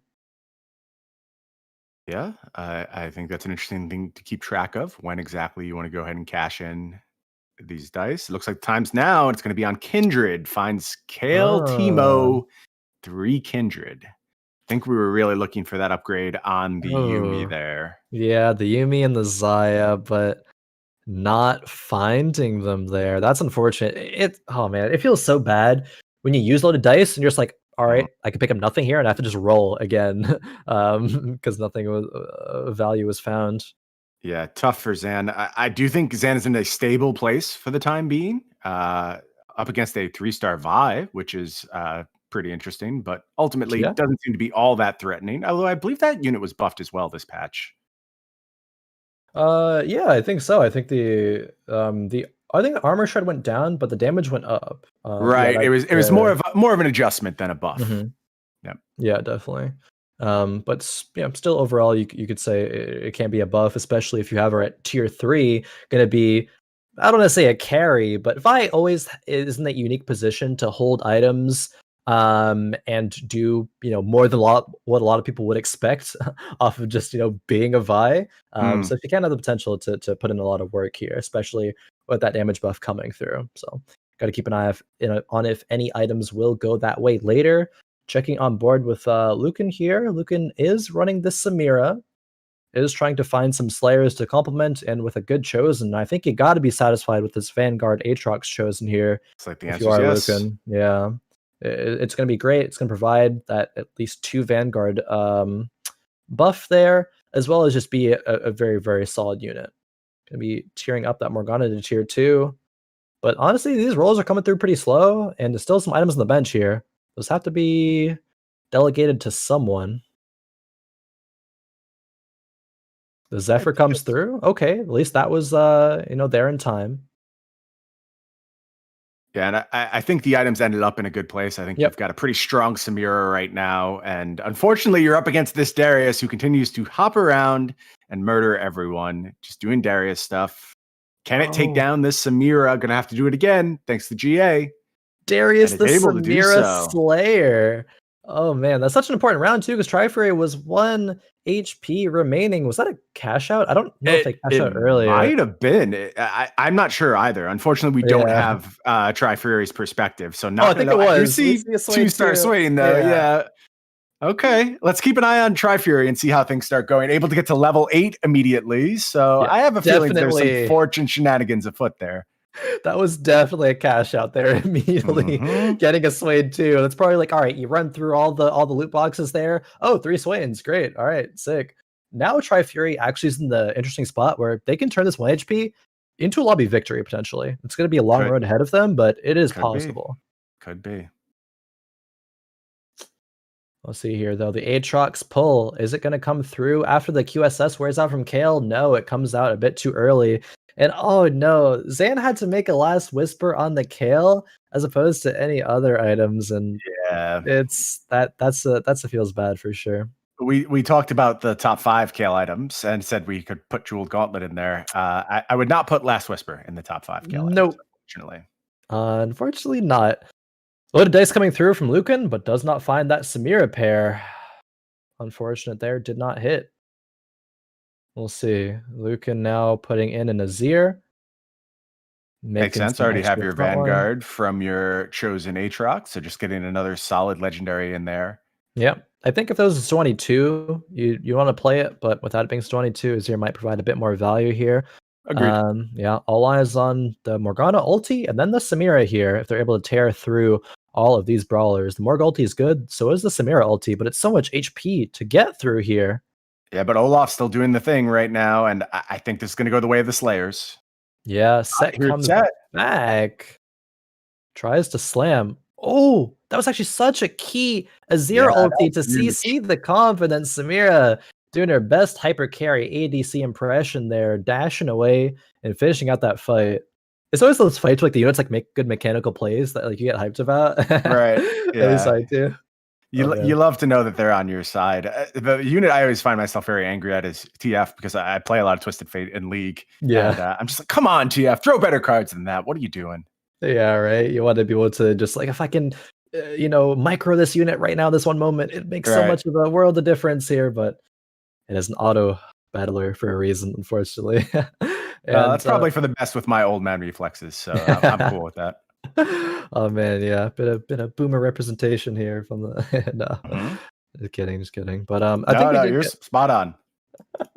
oh no. But we do get word actually as well that the Fortune cash out gave TriFury a Swain, a Yone, a Lee, and two Nikos, but it wasn't good enough. Not TriFury enough. was eliminated in 8th place, so can't see the Fortune payout come to fruition there. Big disappointment. Yeah, you live by the fortune, you die by the fortune, and every TFT player knows that. And unfortunately, TriFury not able to make it work today. Unfortunately, indeed. Don't know if that was intentional or not, but I love it regardless. I never know either, honestly. My puns are all subliminal, so we'll just let it fly. Let it fly. And what's going to fly is that Sejuani in the front line because it just got Zephyred. Great move there from Luqun, but the Olaf in the back from Banana still tearing through everything that Luqun has to offer right now. Yeah, good chops for sure from that Olaf, and of course there's two Olafs out there, and there's two more on the bench if I look correctly Yep. around my head. So, we talked a little bit about a 3-star Aurelian Soul carrying a lobby. Wait till you see 3-star Olaf. That'll do some work. We don't get to see it yet. The roll Get didn't come close. through, but Puttyx, excuse me, did get the Shyvana 3 right there. So we see a lot of 3 stars. And that's what happens in any game with loaded dice. You're going to just see a lot more 3-star carries come through just of the nature of what that item does, right? It Yep. refreshes your shop with units that share the same synergies, making it more likely to find the units that you want. Banana now repositioning. The Yone 2 is no slouch right now as well. Even if it doesn't provide any real synergies for the composition, it's still just an amazing unit. Oh yeah, yeah. I think there's great units in general on Banana's side, and also there's a lot of HP, which just leads Yep. me to believe that this Olaf is coming at some point, and then Mhm. at that point it's Banana's lobby to win. Yep. Definitely agreed. You're already dominating the other, 3 cost or 3-starred carries right there. I say dominating, but that was a very narrow victory there. We'll have to get taken out. The Yone cast, I think. Actually, I was worried that with the cast animation, it would take it too long and it would die there. But Yeah. fortunately for Mana, it was still a Yone victory there. Now a triple item Nexus minion again coming out here. Scouting out the items, but for Mana, it does give a Rage Blade, Morello's, and a blue buff. Morello is going to be great. Oh, actually, they already have Morello's in the Pike, so not going to be as value, actually, unfortunately. But maybe Rage Blade for the Olaf for now. You can always pop that item off, right, by taking the Olaf that you don't want the items to be, put it on the bench, then 3-star it, and the items, the Olaf that's on the board, it'll prioritize those items there. So you can still itemize a second Olaf. Yeah, a little bit of optimization there as you make your 3-star unit, although may not matter when it comes to having 3-star Olaf, but you still like to do it correctly, and I think that's probably a good place to go with that Rage Blade for the time being. Yeah. The Ornn has kind of lost value right now as well. So I mean, still 2 Vanguard might not see the Ornn leave quite yet. Randuin Sanctum was the item of choice, so wants to be able to provide a bit of that, bit of those stats, the armor and MR to the adjacent units. And okay, Obi the Morello is going to Sejuani. That's great. Yep. Rageblade and the Olaf. That's about as good as you can do in that situation.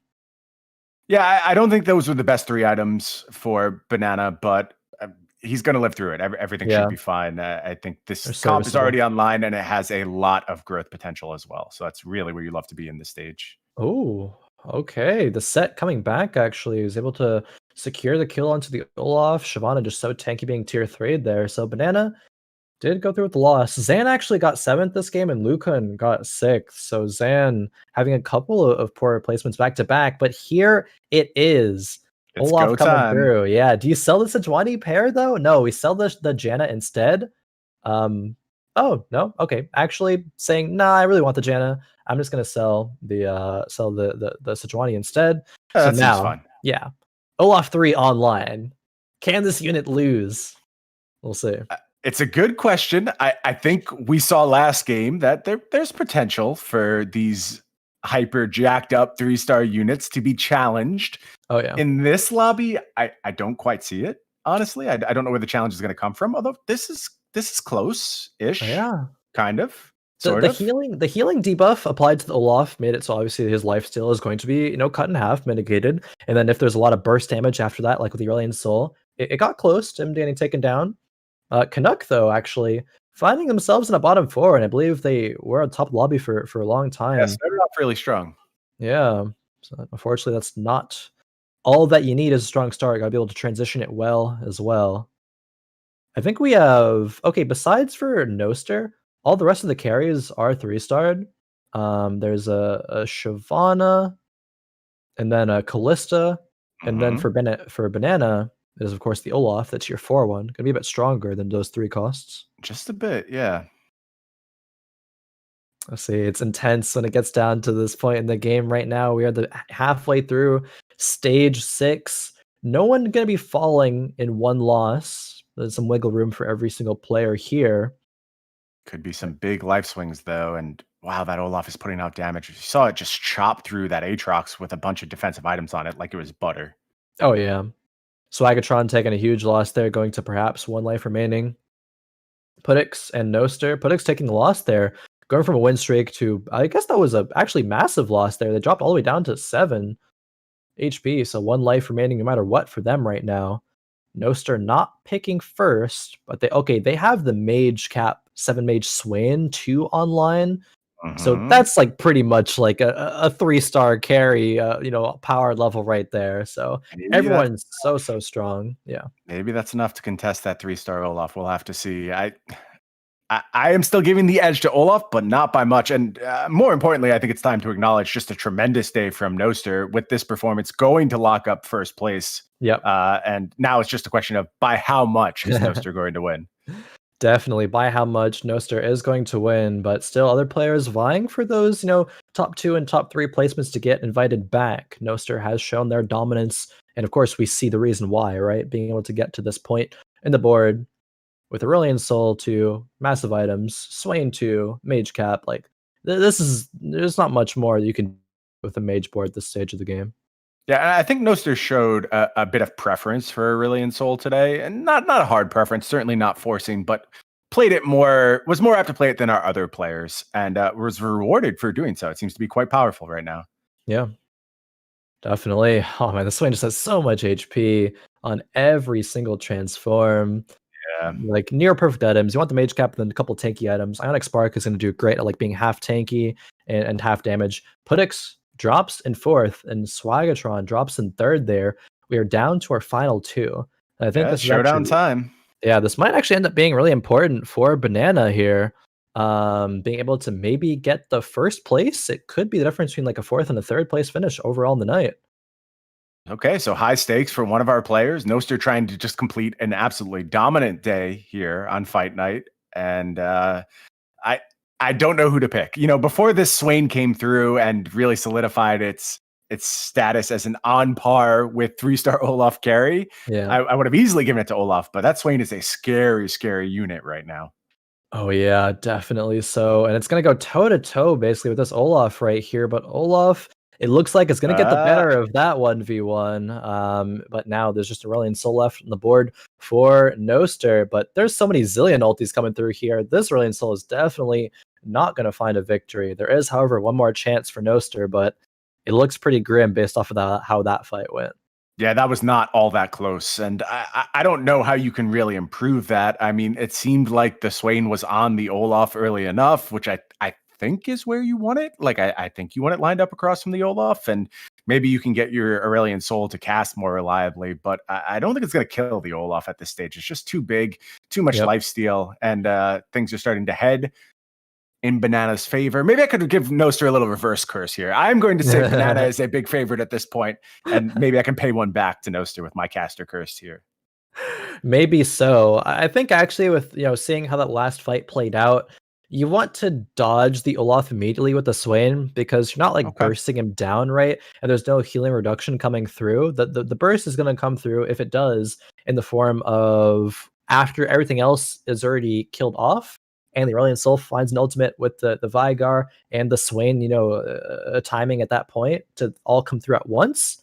Because if the damage doesn't come through at once, the Olaf just heals through it, right? So we need to see that adjustment made. And the Olaf is going to be on the right-hand side. Now the Swain's on the left-hand side. So will that adjustment actually end up mattering here? Yeah, let's see how this plays out. I think it's an interesting decision to be made. Definitely. The Olaf, I mean, it's still just on a tear, man. The Aurelion Sol come through, but they don't do nearly enough. Yeah, they just don't really touch it at this point. No, I hesitate to think there's anything Noster could have done here. So Banana will secure game number 4 here very, very dominantly off the back of that Olaf 3. Very, very well played there. Yeah, excellent first place there from Banana. Sometimes you're just going to hit those big 4-cost carries, make them into 3 stars, and that's the way the game's going to play out, specifically in the scenario where you're dealing with loaded dice. And I do think you have to adjust your play style. Everyone's going to be powered up. When we got to the end of the lobby, the teams were just juiced, but ultimately Banana was able to put the best comp together. Although on the day, got to give props to Noster. Incredible performance, really just towards the top of every single lobby we watched. Yeah, definitely. Some amazing play all throughout. And we actually can take a look at our final scores of the day here when everything's said and done. And yeah, actually, Banana getting that win did matter, getting that second over a third. So netting some extra money there. But of course, Noster, 32 points, well in the lead, will be our Fight Night victor here tonight. Banana getting second, Swagatron getting third, and CANUCK actually able to secure that top 4. So Zan Syed succumbs to the 3-week curse there. It hits, Brian. So hopefully we'll see them in the future, but not next week. We'll see if someone's able to eventually overcome that 3-week curse. It is brutal. It's taken everyone down at this point. I guess that's just part of the cost of participating in Fight Night Rising, and we'll see who can be the one to overcome for the first time. Yeah, like there's been some people to do it in the past, but it randomly is like so hard for many here. I'm trying to get an interview online with Noster in about a moment here, so hopefully able to pick their brain, especially being a top player in North America and be able to come through and Fight Night and just be so dominant. I wonder if there's any like mental shifts after regional finals or just anything there, because I always love getting the player insight and perspective. Oh, absolutely. And especially when there is a dominant performance like Noster put on today, you really want to see if there was anything that inspired that performance. Did they feel like they had a good read in the meta? Did things just break their way? It's always interesting to see what a really good performance is born from. Definitely. And I think we have Noster on the line. Noster, are you here and with us? Hello. Yeah, congratulations on winning Fight Night Rising. You had a very dominant performance today. I want to start things out by saying that you had the run in the NA regional finals, wasn't able to make it to Worlds unfortunately, but still had a decent run. Where is your mental at right now coming through that and competing in Fight Night? Like, where is your future of TFT looking for you? Good question. I don't know. I think I'm kind of mentally moving mostly on to set 5. Okay. I might stick around for probably try and stay challenger for this set, but other than that, I probably am just in the set 5 waiting room. As some people definitely are at this point as well, but even being in that set 5 waiting room, but still being able to come into Fight Night and like seemingly dominate must still like feel good to still be on top of this.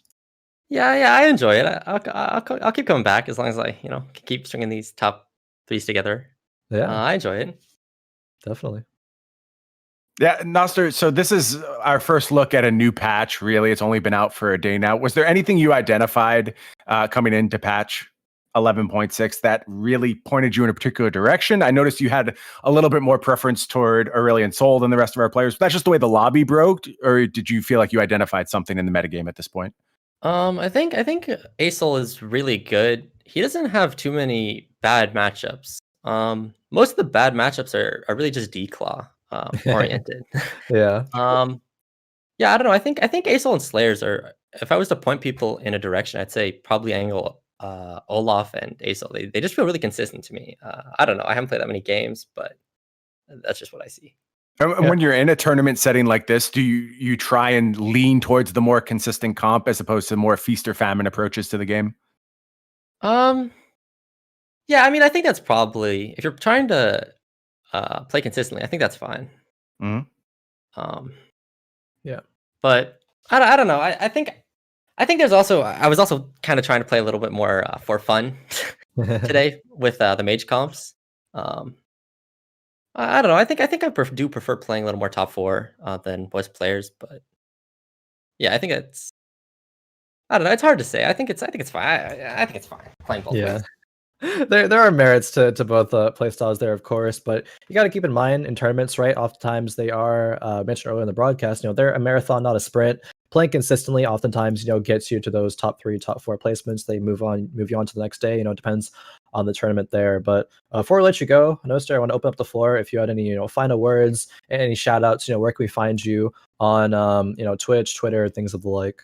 I don't know. You can find me at NTT Noster, twitch.tv. I don't plan on streaming too much this set until set 5, but other than that, not much. Thank you for having me. I've had a blast as always. And thank you. Yeah, for thank running you this. as well. Thank you for coming and showing your stuff and dominating. And we will see you here next week. All right. Thank you. Have a good one. You as well. All right, Bryan. Everything is said and done. We know our winner. How have you enjoyed this week? What are your major takeaways from today's matches? I always have a great time coming on with either you or Boop and calling these matches. It's great to see some really top level TFT. And my takeaway is just the meta seems to be in a really good place right now. It's balanced. We saw a lot of different comps. We saw a lot of fun comps. I think, Darius doing its thing, 3-star Olafs, more explosive units that were able to really change the game on the fly. And I think not only were the games exciting, but the individual fights were exciting too. And that's cool to see from TFT, where there's that little bit of uncertainty in every fight. And you don't just look at the board and you go, oh, it's going to go this way. There's a lot of back and forth. And I really appreciated that today. Definitely. I love that as well, because you get a little bit of everything in TFT, right? You get the strategy, but you get the hype as well when it comes to, those, like, you don't know where every match is going to go, right? And not like, 60-40 or 50-50 matchup. It could go either way. It depends on such slight nuances, positioning, just sometimes RNG in the fights, what unit casts where or unit walks where. And yeah, it was a blast. So thank you for joining me and the rest of the fight night here. I had a blast. I'd love to cast along with you in the future as well, but we'll see where that goes. I always do like to point to player interviews and kind of not dissect them per se, but just elaborate on the player perspective there. And I think Noster, as a lot of other NA or just TFT players in general, are kind of waiting for set 5 here. Like, if you're not immediately going to Worlds here, you're kind of like, all right, the future. But it is nice to hear that you are very focused on the future. If you are Noster, very much wanting to compete, seeing what set 5 will bring. So I'm sure that we're going to see a lot of them in the future. Yeah, can't wait to see more from Noster. Definitely. Well, that'll wrap it up here for me, Khroen, and Bryan here for the Friday Night Rising cast. It's been a blast, and we will see you all here next week, same time, Thursday, 8 p.m. Central. Till then, have a good week, and we'll see you next time.